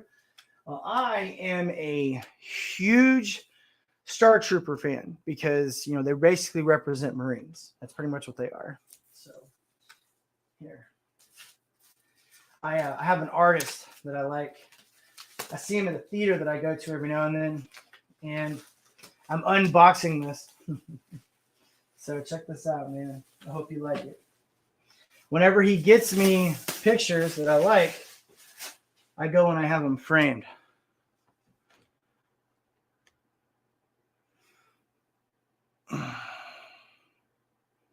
Pretty badass, right? So that's 5s. If you guys know the Clone Wars, that's 5s. Okay. I haven't decided where I'm going to hang him at yet, though. All right. Drop the link. All right, man. Got some guests on today. Super Spurg, when are you going to come on and talk, bro? All right, let's see here. I told you, like, come here, cash spices. I know, dude. I know. Oh, dude. All right, where's the next one? Where's the next one? That's pretty sweet, dude. All right. Let's see here. What do we got next? That was Biden. This is one that I think that we should definitely talk about. Let's get this one on the way before we get Apex on. And apparently we are not allowing. My internet is down again. All right. You know what? It's showing that I'm losing viewers too. The fuck, man? Yeah, my view count's going down. Guys, don't go away. That is ridiculous, dude. So someone got upset because I just did that video with Biden. How much do you want to bet? How much do you want to bet they're mad at me because I just did the gaff video for Biden? What do you think? What do you think? That's probably what it is. Jesus, dude. You motherfuckers. Okay, so well, let's try to do it again. Here.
All right. I guess I can't take a joke, dude. Yeah, well, it's working now. Jesus. Yeah, that's twice it's done that, Apex. Hang on, bro. Go ahead and drop in. And let me get the email set up. Hang on. No. Let's do Gmail. Whoop, shit. Oh, let's see if it opens it up. Yep, we're good. Okay. Where was I? I was on this one. Right. Twice they've tried to shut down my show today. Twice. Because, man, I didn't have any, wrong one. I didn't have any, hang on. It's, trying to do this shit. Hang on. How's it doing that? It wouldn't let me do anything, man. I had to restart the whole computer. I had to restart everything. So, because if I don't, I can't open up any of the tabs. It won't let me open up anything. But hey, did you get the link, man? You can drop it anytime you want. It did the same thing they did at the beginning of the show, Super Spark. Or I say they. Let's not say they. Let's not do conspiracy theory bullshit. Look, the internet went down, and I, for some strange reason, could not connect to anything. And for some strange reason, it wouldn't let me open up any of the channels that I would go into. Yeah. See, now again, it's probably just a glitch in the matrix. You know, I'm not saying anyone's on purposely trying to attack me. All right. But it's always funny that it happens like right after I do some kind of weird story or, you know, something that doesn't fit the narrative. One of these days, you guys are going to just read an article about me having my home kicked in, and the feds are going to be like, yeah, he was part of a child pornography ring, and we've been investigating him for months, and yeah, he was a criminal. And then you guys are going to be like, oh, what prison is he in? Where'd you guys take him? Oh, he resisted arrest, and we had to kill him. Yeah, it was really sad, but you know, some people just got to die. Yeah, that's my future. It's always funny how like people are shot resisting arrest, right? All right, yeah, man. Here, dude. I posted it, but I'll post it again, dude. Go. All right. So while we're waiting on Apex, let's get that one that I was trying to pop up a second ago. All right, here we go. Now, we're going to start seeing this more and more and more. Basically, the longer that we, you know, allow this to happen, the more that we allow this to happen, we are going to just keep seeing it. And if we don't stand up to them and we don't tell them no, this is what we're going to have. Meet the California Assemblyman who wants teachers to help students get sex change operations. This is the Washington Free Beacon. Okay, this is a left-leaning news article. YouTube. Rick Zuber spent years at the helm of an activist group that encouraged teachers to lie to parents. For years, Rick Chavez Zuber led a radical group that worked to make California a haven for kids who wanted to get sex change operations without parental consent. Now he's pushing for those same policies from inside the state house. Zuber, who from 2014 through 2021 led the LGBT rights group Equity California, was elected to the California State Assembly in November. A month later, he introduced Safe and Supportive Schools Act, the SSSA, a bill would mandate schools subject teachers to taxpayer-funded LGBTQ plus cultural competency training. Isn't it called LGBTQ plus 2 now? Which Equity California lobbied to have included in the 2021 state budget. Course materials instruct teachers to hang pride flags in their classrooms and hide students' gender identities and plans to transition from parents unless informed otherwise by a pupil. We're going to let kids make decisions that will change their entire lives. The legislator has also said the training should instruct teachers on how to connect students with doctors who can support their transition. Ridiculous. Can you hear me, bro? Yeah. Dude, are you reading this shit? What the Crazy. fuck? Okay, so there. First off, before we continue on, Apex, how are you doing, my friend? Are you doing Hey, what's up, Vincent? Good to see you, man. You too, man. Dude, did you see this badass motherfucking thing, dude? As of that, that's like is that Jango Fett or Boba Fett? No. This is fives. Let me see if I can I make myself big? Fives? Yeah. Five? Did you Yeah. Did you ever watch the Clone Wars, the cartoon? I watched like 2 episodes. I haven't really watched much of it. No. This is Fives. Okay, he's one of the 5 clones that separated themselves from the group. Okay. Oh, okay. And he's Nice. one of the 5 clones that took that part of their brain out. Fives was their leader. Okay. Okay. So Wow. he's one of the ones that when Order 66 happened, he didn't start killing all the Jedi. Okay. Right. So yeah. Right. So and this guy, this painter buddy, man, he's pretty badass. He behind me, you see the crow behind me? He's also the one that did that. Yeah. What's his name? Who's the artist? Let me get his name. I'll say. I think it's TLR. Hang on. Let's get this guy some exposure. He can sell some more work. Looks really good. Crow's really solid. Oh yeah, man. I would have gotten this one framed too, but Yeah. you know, Disney Plus went all woke on us and ruined it. Yeah. And because I was a huge Mando season 1 fan, dude. I was I liked it, dude. That's I a good love show. season 1, man. So I had him do this one for me, Oh, that's awesome. dude. Yeah, That's and I was gonna really get this one sweet. framed too, but okay. Oh, it is, yeah. It's Ken Salinas. So check him out, guys. Ken Salinas. It's Salinas. Yeah, Okay. He's awesome. He did Pennywise for me. He's done. wow. He did Jason for me. He's got Jack Nicholson's Joker over here. That's cool. Oh dude, yeah. yeah, like he's really badass, dude. So like if you ever want someone to do it, now this is obviously a reprint of his paintings, but I mean, dude, Yeah. he'll probably draw whatever you want for him. yeah.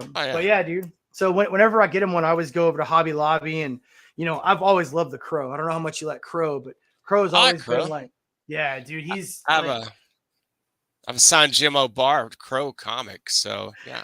dude, Very good. dude, if you okay, so Quentin's here. Quentin, brother, I'm so glad you're here. Apex, let me introduce you Hey, to Quentin. Quentin. I don't think you've met him yet. Quentin is my brother from another mother. We have my first piece of merch is going to be a T-shirt, and it's going to say #blow up the sun on the front, and it's going to have like a like a dude with a little TNT box blowing up the sun. Okay, why don't we do Quentin? Why don't we do Kim Jong-il sending a warhead to the sun? That'd be kind of cool too.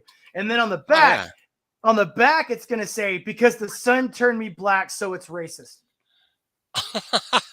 What the fuck? because so me and Quentin, I don't know, like 2 or 3 weeks ago, 4 weeks ago, we were talking about how everything's sexist and everything's racist, right? So I can't remember how we got to it, but well, wouldn't the sun be racist for turning all the people in Africa black? I mean, right? I mean, if everything, dude, if I'm drinking a black cup of coffee makes me a racist, wouldn't the sun be racist for turning all of everyone black? I mean, it makes sense. I mean, shit, dude. Like, I'm frozen. I'm frozen, or you're frozen. Something's. Oh shit, dude. We're getting. What's up, bro? Dude, if you're still seeing me, man, you just disappeared, bro. Pride flags, la-di-da. Yep. Is the stream? No, man, we're not over yet, dude. Dude, it's not the internet, man. I don't know if it's the internet, dude. Is it the internet or is it them trying to stop my stream? The same shit. I'm telling you, I see this happen all the time to other broadcasts that are talking about the same thing I did. And ever since I got their attention with the Brittany Griner story, and now with the whole bullshit with Wednesday Hump Day's episode last week, I've been getting this more and more and more. Apex, bro, when you get back, man, just go hit up that link, dude, and come back on, man. All right. But yeah, it's not you guys, man. It's every time that I start talking about a story or I start talking about something that's not the status quo, we randomly have these interruptions. Okay. And it's just more of the same bullshit. Apex, bro, if you got to reset or restart anything, man, if you're still listening to me, just hit it up. If you need me to re-put the link in there, just let me know, dude. You know I was more than welcome to come on. So this is from Jonathan Turley. Okay. This next one we're doing. We're going to do a couple more articles, guys, and then I got to go. We're already at 2 hours, and I've got a lot of stuff I've got to do today. So this is from Jonathan Turley. He wrote this article. Okay. All right. Diversity through obscurity. Applicants told to delete names of schools on their resumes. So I won't read the article. There's no need to. But the basic gist of it is this. All right. Is that because certain schools push a lot of left ideology, they don't want you to put your school on the application anymore. And they're trying to make it to where you legally don't have to. Because right now, if you tell me that you have, say, a 4-year degree from Harvard, I'm avid, all right, you got to tell me you have a 4-year degree at Harvard, okay? So what they're trying to get past is that I could say that I've got a 4-year degree, and I don't have to tell you about it, all right? There you are, bro. Did it kick you, or did what happened? My internet fucked up. Dude, It's okay. on my side too. Again, I don't believe in conspiracy theories. Okay, nipple I rub. don't either. All right. But it's funny how all of this started really happening bad to me. Like every single show since I did the Brittany Griner shit, dude. I'm not joking. Oh my god! Ever since I made the Brittany Griner video, dude, it's almost impossible for me to connect them the very first time I try. I almost always have to reset my router and reset my computer every time I do a live spot, dude. I'm not joking. Okay. I know. And then if you did you see my little video that I made on it was like an emergency broadcast? I couldn't see it because my shit was frozen. I could not click on. It was weird. No, I made an emergency broadcast Thursday morning. YouTube did a shot across the bow. They deleted one of my videos because they said that I was spreading misinformation. What do they know? All right. But then by the way, I did an appeal and they rejected my appeal. I read it at the beginning of this. Yeah. So, but they were saying that because I was reading an article from Citizen Free Press about 73 million people having an opinion, because 73 million people gave an opinion on the preventative. Okay. They said that was spreading misinformation because I was reading a fucking article from a newspaper. Well, they can't get it right, man. They're too scared. I don't know what's going on. I don't know. But look, they're scared of the truth. That's what it is. They're scared. Yeah, it's scared of the truth, man. And it's kind of like that whole thing that they talk about when you compare it to like 1984. You tell a lie enough and you get rid of certain information. Like a lot of people forgot that Donald Trump was the one that pushed forth the whole like getting the preventative out. Remember, he called it what was it? He had a name for it. Operation Warp Speed. You remember that? Right. Okay. Yeah. All right. A lot of people are associating the preventative with Biden. And it's like, guys, come on. This was only 3 years ago. And then you've got I do this when I'm on the street and I'm interviewing people on the street. I ask them, I'm like, hey, who did oh my God, I'm forgetting his name. Who was the young kid up north that shot the 3 people defending himself? I keep Kyle Rittenhouse. Kyle Rittenhouse. I'll ask him. I'll say, look, tell me honestly, from what you remember, who did Kyle Rittenhouse shoot? And do you know what the most popular answer is? Out of all of the answers that I get, do you know what the number one answer is? Yeah, but 3 white guys. Three white guys, right? Yeah, it was 3. But do you know what the most common answer is? It's like, oh, he's racist or something, right? They say that he shot 3 black people that were peaceful protesters. Not true. And you saw it on the video. I saw the video. And the reason why, here's the reason why. See, since I started this whole YouTube thing, man, I've learned so much, bro. Okay. Like when you watch CNN, MSNBC, CBS, ABC, all of the left-leaning channels, right? I try the only thing that they show when Kyle Rittenhouse was being on, and keep in mind, his trial was publicized, dude.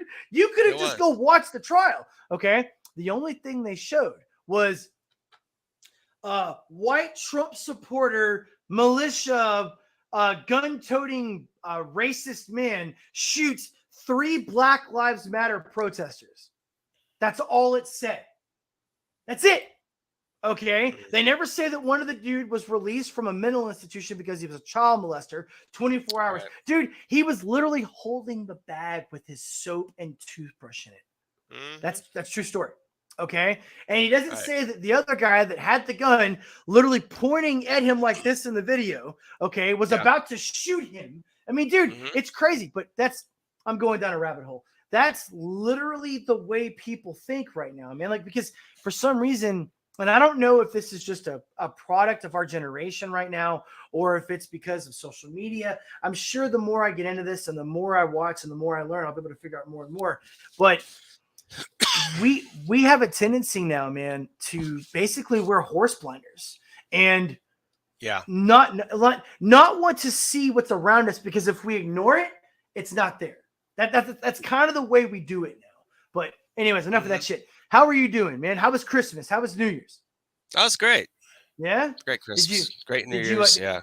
Did you get to see family or? Oh, I stay with my mom. She's 90 years old. I take care of her in this house. Yep. It's got to be. Does she cook? Does she still make your Yeah. favorites? I cook for her. She sometimes cooks for me. Still drives at 90 years old. Still has her facility. Still has her depth perception. I mean, No shit. Yeah, dude, that's nice, man. She's My been grandfather's 95. a gym so. teacher for a while. Oh, 95. That's nice. That's cool. Yeah. So she's still around, man, kicking. It's good. We're dude, it's doing it again, man. I can't even upload. I'm trying to upload the next story and it won't let me upload it.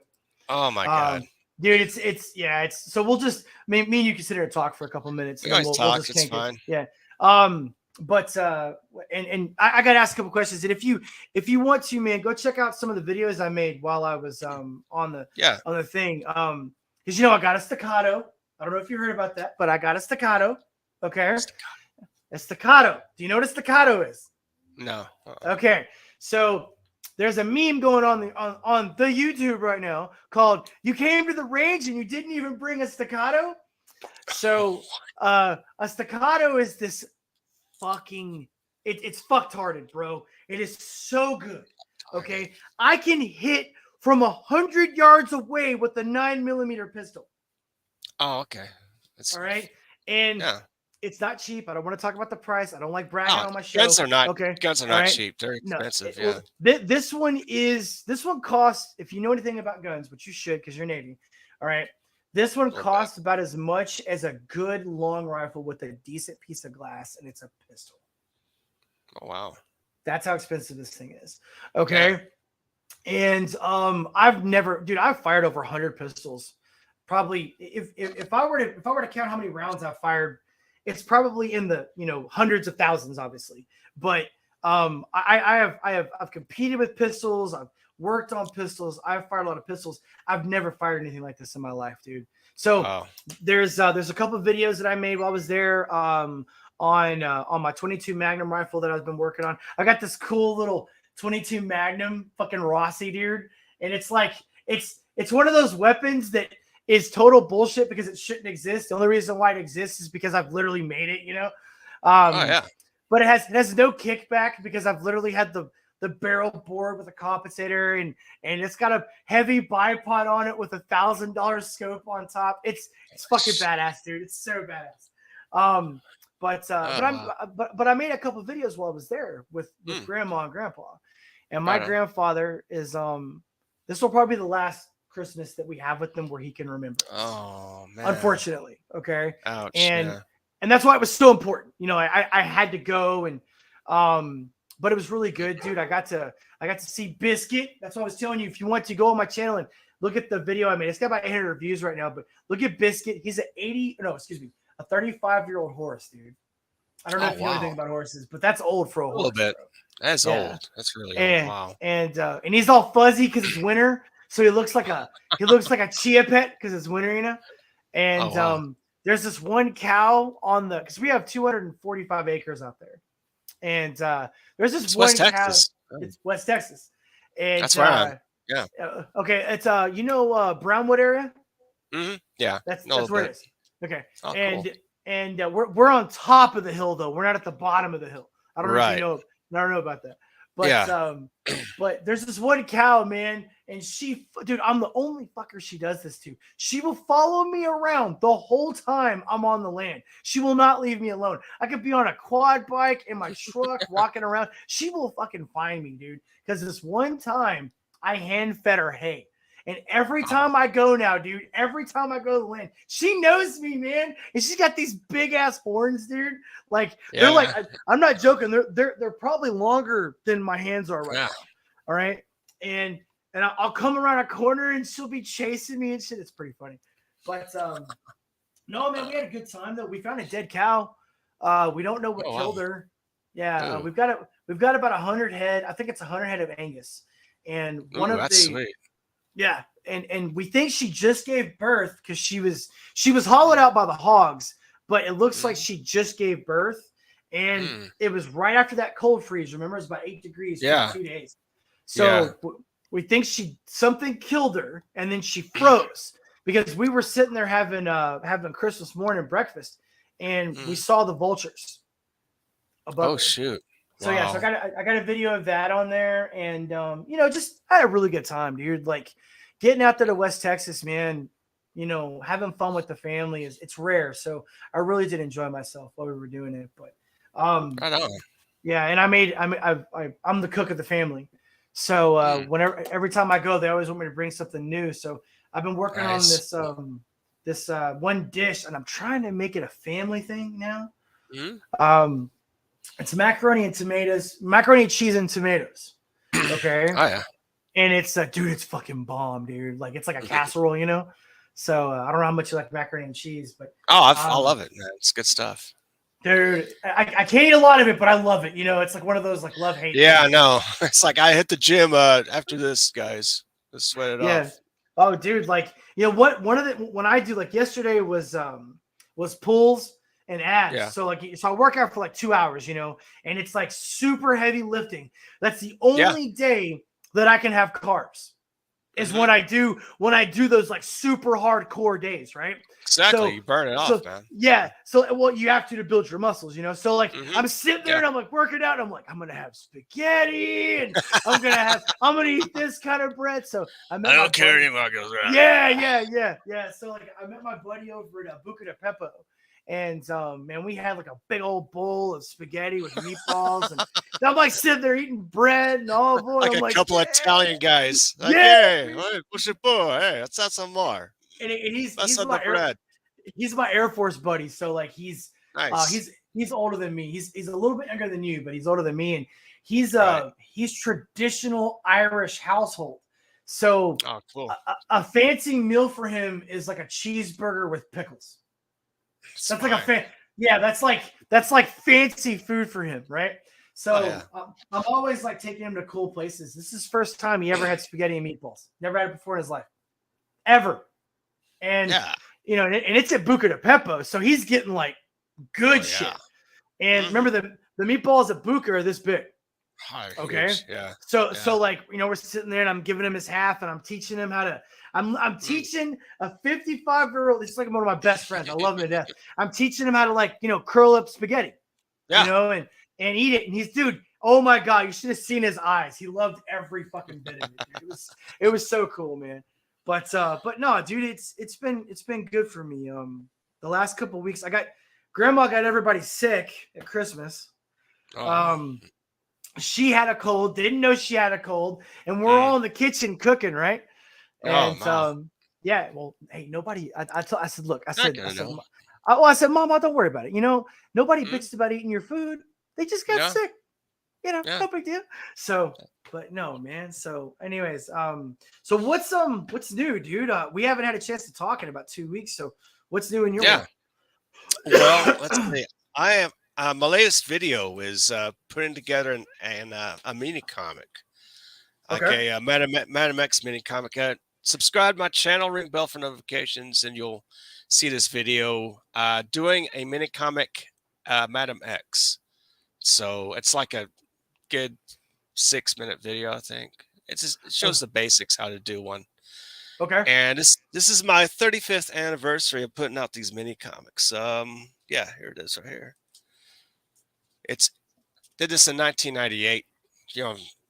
Blow me up a little bit. Dude. Yeah, let me blow you up. Yeah.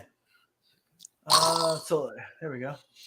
Apex Graphics Golden Age. This is my company name from the 90s, and I still use it occasionally for publishing. Okay. This is Madam X, 32 pages in this Madam X book. and approximately 32 pages of Nikolai Starr. Madam X, she's a super spy of 1,000 faces assigned to assassinate Adolf Hitler.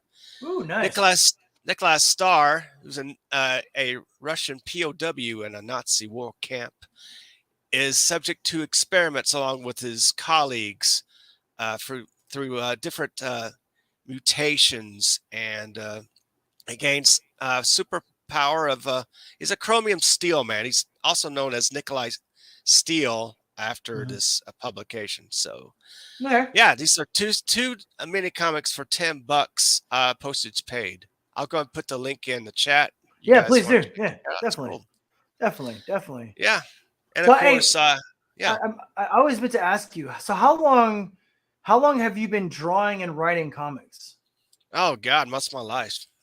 Really? I've been starting out around 4th grade, I think. No shit. I started with newspaper comics when I was like 5 or 6 years old, starting drawing from like Andy Cap, Little Abner, those comics. Oh. Yeah. This is another book, Apex Comics Cavalcade. It's a wraparound cover, 20 pages, 3 complete stories. You have Stars of Freedom right here. And you also have Land Shark, this blue guy right here. And you got T-Rex Fighter, which is this story right here about an astronaut who lands at a prehistoric planet, gains superhuman strength, and defends people against dinosaurs. Dinosaurs and shit. Nice. Yeah. That's sick. It's a fun book. $10 for this one. You buy both of them, 2 for $20. If you buy 2, like for example, the mini comics and this, you get a bonus gift on top of that with your $20 purchase. That includes postage, of course. So nice, man. Yeah. And so how long ago did you draw those? Like how old are those? Well, putting this together, this was actually this past year but the stories were like from like early 90s. Land Shark was like 1993. T-Rex Fighter, I added page 1 recently, like last year, the one with the dinosaur mouth gaping open. This was like a new page of that story. So this is about 8-page story. Also 8 pages, and about a page of Land Shark. So you get a good portion. Okay. Plus you get a pin up here. You got Land Shark, early Land Shark. It's funny. Double Flyer Rex has a character called Sea Demon, and we created our own characters the same year, 1993. Land Shark, 1993, and it's Sea Demon, his character in 93. That's kind of a coincidence, the way they appear. And I'll go and put the link in. You guys can. Go ahead, drop it, man. Yeah, definitely. I will do that. I was talking with Mexican Iron Man before you came on, and I'm going to go see Avatar 2. Okay. Right. And apparently 6 and him both think I need to see this. So I will go see it. And I'm gonna do a show with him after I see it. It'll be after I get back from the Philippines. But have you seen it yet? Have you seen Avatar 2? I have not. I haven't been to the movies in a while. Okay. All right. I'm probably gonna go check that out and see what it's like. I'm curious because he said something that I did not expect. And this is why I'm going to go see it, okay? Because you know as well as I do, you've probably heard me say this 100 times. I do not like woke PC bullshit. I don't either. Okay, all right, but I can admit when I'm wrong, and I will eat crow. Okay, if I go see this movie and it's good and it entertains me, and I think that it's a decent movie, not only will I recommend it, but I will live on air say that I was wrong. All right. Okay. So, but because I saw the first one, just like I told him. I thought the first one was a decent movie. I didn't think it was a bad movie. I thought it was very well done. Obviously, a lot of money was spent on it, but it never really grabbed me. I didn't really like it. It wasn't one of those movies that I thought was like, oh, I got to see this movie again. I liked some of the stuff in it, like the horse and the bird, because I'm a big animal guy, and how they bond and how they have to bond with them. I love that. That was actually really cool. But I didn't like the white colonization bullshit and how all the bad guys were white, and basically the what are they called? The Navi. The Navi were the representation of the Indians, and the evil white man comes in to kill them and get their gold, whatever, blah blah. I didn't like that. Okay, but he said something that was really cool. He said that they really focus on family values, especially father family values. So I was like, my ear perked up. I was like, okay, all right, let's go watch it. Okay, I can do that. So you're gonna take me off the big screen if you want. Oh yeah. Sorry, because I'm getting ready for the end of the show.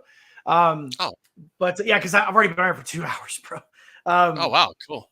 Yeah, but no, man, the channel is going good. Other than getting shadow banned, because I've been testing the waters, right? Like, I've got a pack of dogs. I've got like 6 dogs, okay, and I'll be making videos. Lucian's pretty popular, and so I make a couple of videos with Lucian. I made a video with Bear the other day, and it's funny because like one video of Lucian will blow up. 1,700 views, 1,300 views, 500 views, right? And then the next video will get like 7. I've been there a lot on the 7 videos. I get it. It goes up and down on me, really. It's weird though, but like, and then so one day I was doing a roof one day. Okay, I was putting a roof on, and I figured, hey, let's make a couple of videos for people because one of the biggest problems with storm restoration is that people don't know what to ask and what to do. So I made a video because I had a very rare roof, one where your insurance company won't pay for it because it was improperly installed. So I made 6 videos that day. Okay, cool. Out of the 6 videos on that day, only one of them got more than 500 views. The rest of them are like 50. One of them's got like 13. Okay. And so I started playing with the algorithm. I started going to some of my friends' pages, not uploading my account on their page, going to their page and viewing my account. And I found something out. Not all my videos post on everybody's channel. Oh, okay. Wow. So like I went to my foster parents' house and I uploaded theirs and I got on. Only like 30 of at this time I had 65 videos. Only 32 of my videos were available on their channel. Why is that? Oh, weird. And and then someone was like, you got to check different tabs. I'm like, okay, I know I'm a noob to this. Okay. But I know about checking different tabs. And no, I would go like for instance, I went to a video I uploaded like 24 hours before. It wasn't there. It wasn't on there. And I could go to my channel, go to my analytics, and I could see all of my videos. So it's like, okay, so that makes sense. So if like they're choosing, this makes sense, if they're choosing where to send the videos and who gets to see the videos, that's why some of the videos aren't getting noticed. Because like there's a really cool video that I have about inspiration, about not giving. It's called not give in to the weaker emotions. Okay. Right. And everyone that has seen the video loves it, right? It's only got about 180 views, but it's a very motivating, very inspirational video.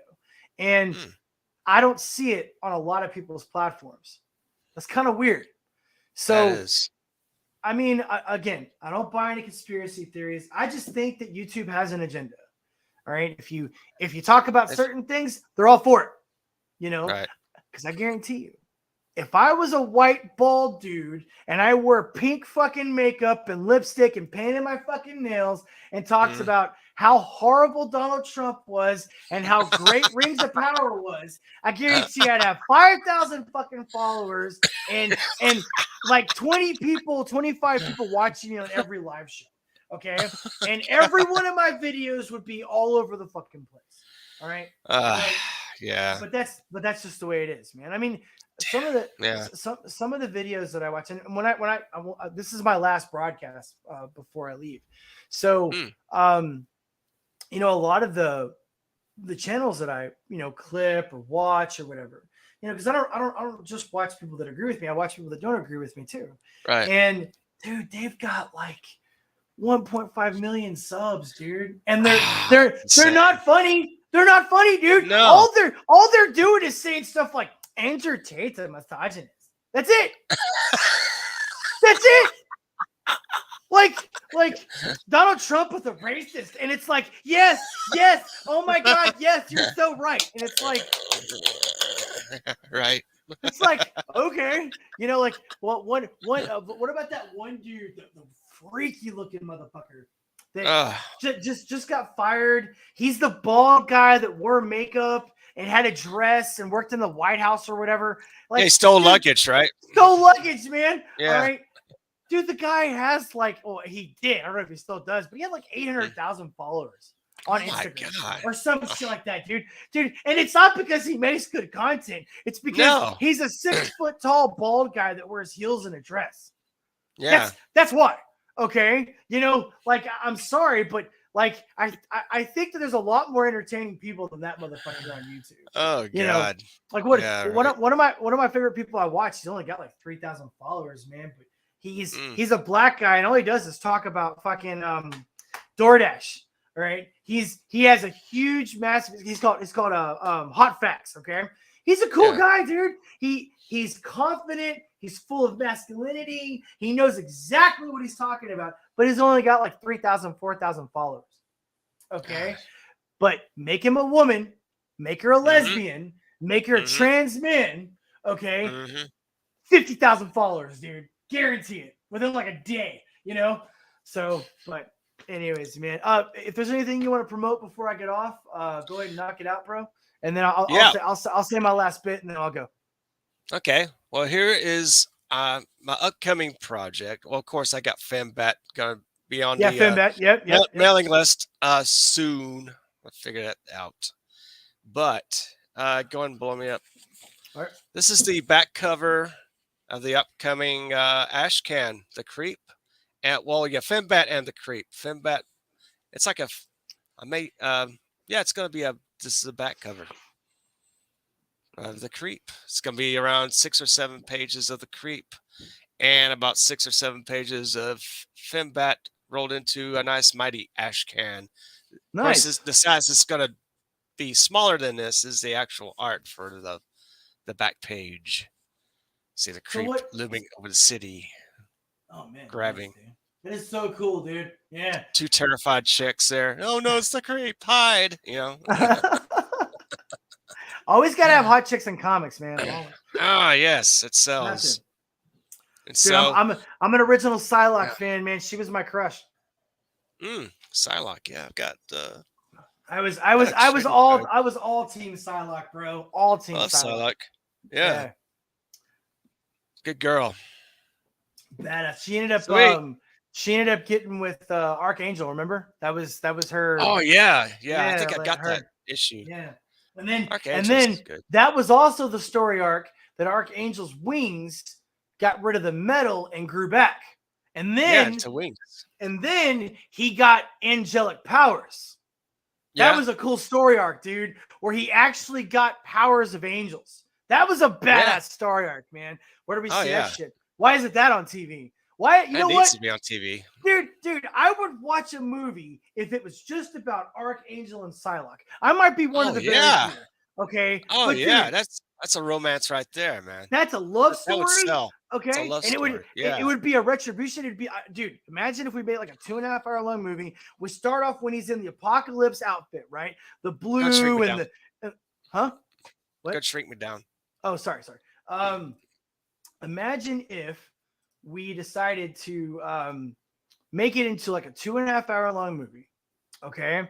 And we make it to where it's him starting off just joining the X-Men, and the X-Men are kind of like a backstory, right? You got Wolverine showing up every now and then, Cyclops, Jean Grey, that shit, Colossus, Beast, Storm, right? But it's him and Psylocke and their love story, what they do, and then the story folds over into him losing his. We'll do it time skip, 5-10 years, whatever. He loses his wings, gets his metal wings, gets his regular wings back, and then gets his angelic powers. And it's they have a kid or some shit. Dude. Yeah. That would be fucking badass. That's a movie I want to watch. That's a movie I want to go and see. Yeah. And Psylocke kicks everybody's ass. I don't know if they just missed that shit, but Psylocke, dude, would bust out her fucking blades, man, and beat the shit out of some motherfuckers, dude. Did you see the Armageddon, X-Men Armageddon? With Olivia Munn as Psylocke. The bad guy. Yeah, I saw that. Yeah. That horrible movie where she played a bad guy. Yeah. And because I'm a purist, and everybody tells me I'm a purist, and I'm like, look, there's a difference between calling me a purist and just asking for the bare minimum. Like, just give me the bare minimum. All right. How about don't kill Cyclops off in X-Men? He just happens to be team leader of Team A. Right. Or how about we make Storm a good character and not a piece of shit? That wouldn't be hard, right? Or how about we really give us Wolverine and not this ridiculous Hugh Jackman? No, okay. I want to make sure I say this the correct way because everyone gets mad at me when I say this. Hugh Jackman was a good physical specimen for Wolverine. Right. But Wolverine's 5'6", right? He's short. They call him the Runt. And he's like 285 pounds of solid muscle and adamantium. Yeah. Okay. So I realize that's impossible to make. I got that. But that was not Wolverine. And that's just Hollywood Wolverine. That's handsome Wolverine. That's what it was. Yeah. And they should have gotten Glenn Danzig to play Wolverine. He'd been more convincing. And remember that story arc they did where they drew him like Clint Eastwood? Yeah. Remember that? Yeah. Yeah. Like, and then there was one of my favorites. This is pretty cool. A lot of people don't know about this. They did this little, like, I think it was like a 25 issue. I forgot this, where he was like real short and he was like just like this, and he had the gruff little beard. And he wore like the flannel and he was in that apartment. Remember that? He was in like that little apartment and he was just like this little angry man. I realized I was a little cartoonish, but I really did like that because it was like, I liked it. Because Wolverine, I think one of the biggest reasons why Wolverine was so popular was because he was just like a regular dude, like a Bruce Willis type John McClane character. He just was a regular guy that happened to have an amazing mutant ability, and and then of course his brother's like 6'8", a monster of a human being, right? So, by the way, fun fact for people that don't know this: Apocalypse is the first mutant, Sabretooth is the second mutant, Wolverine's the third.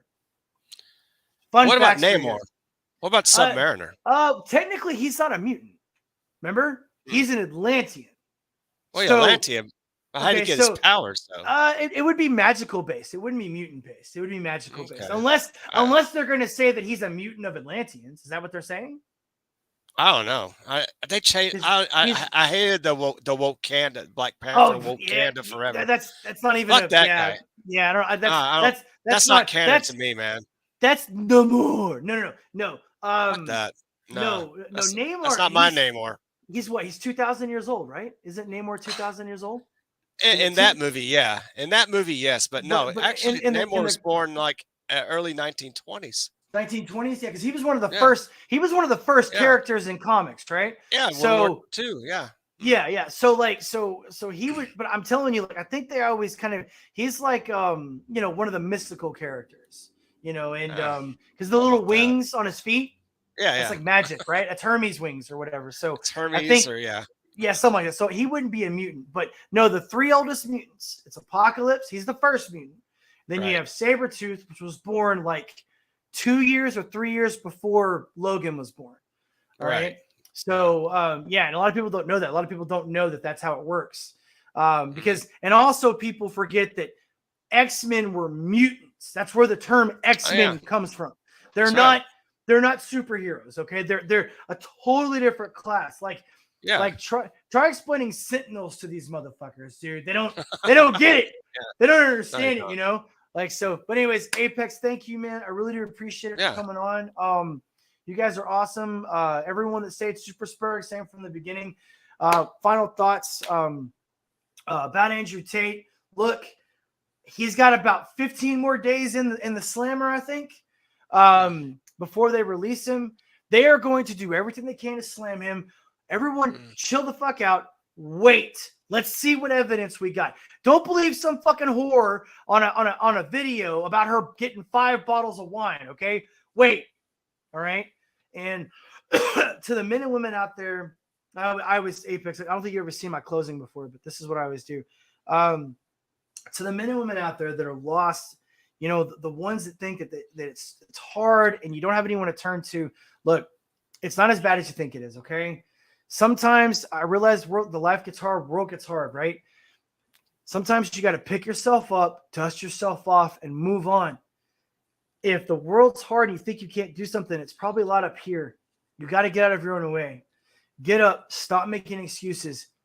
If you're broke, figure out how not to be broke. Make a plan. Remember, there's a light at the end of the tunnel. And if you need help, there's always someone out there that'll listen. Okay? Apex, brother, you take care. And have a great week. If I don't talk to you again until I get back, man, it's going to be a while. It's like 20 days. Please be safe. All right, man? And everyone else, you guys too. Be careful, guys.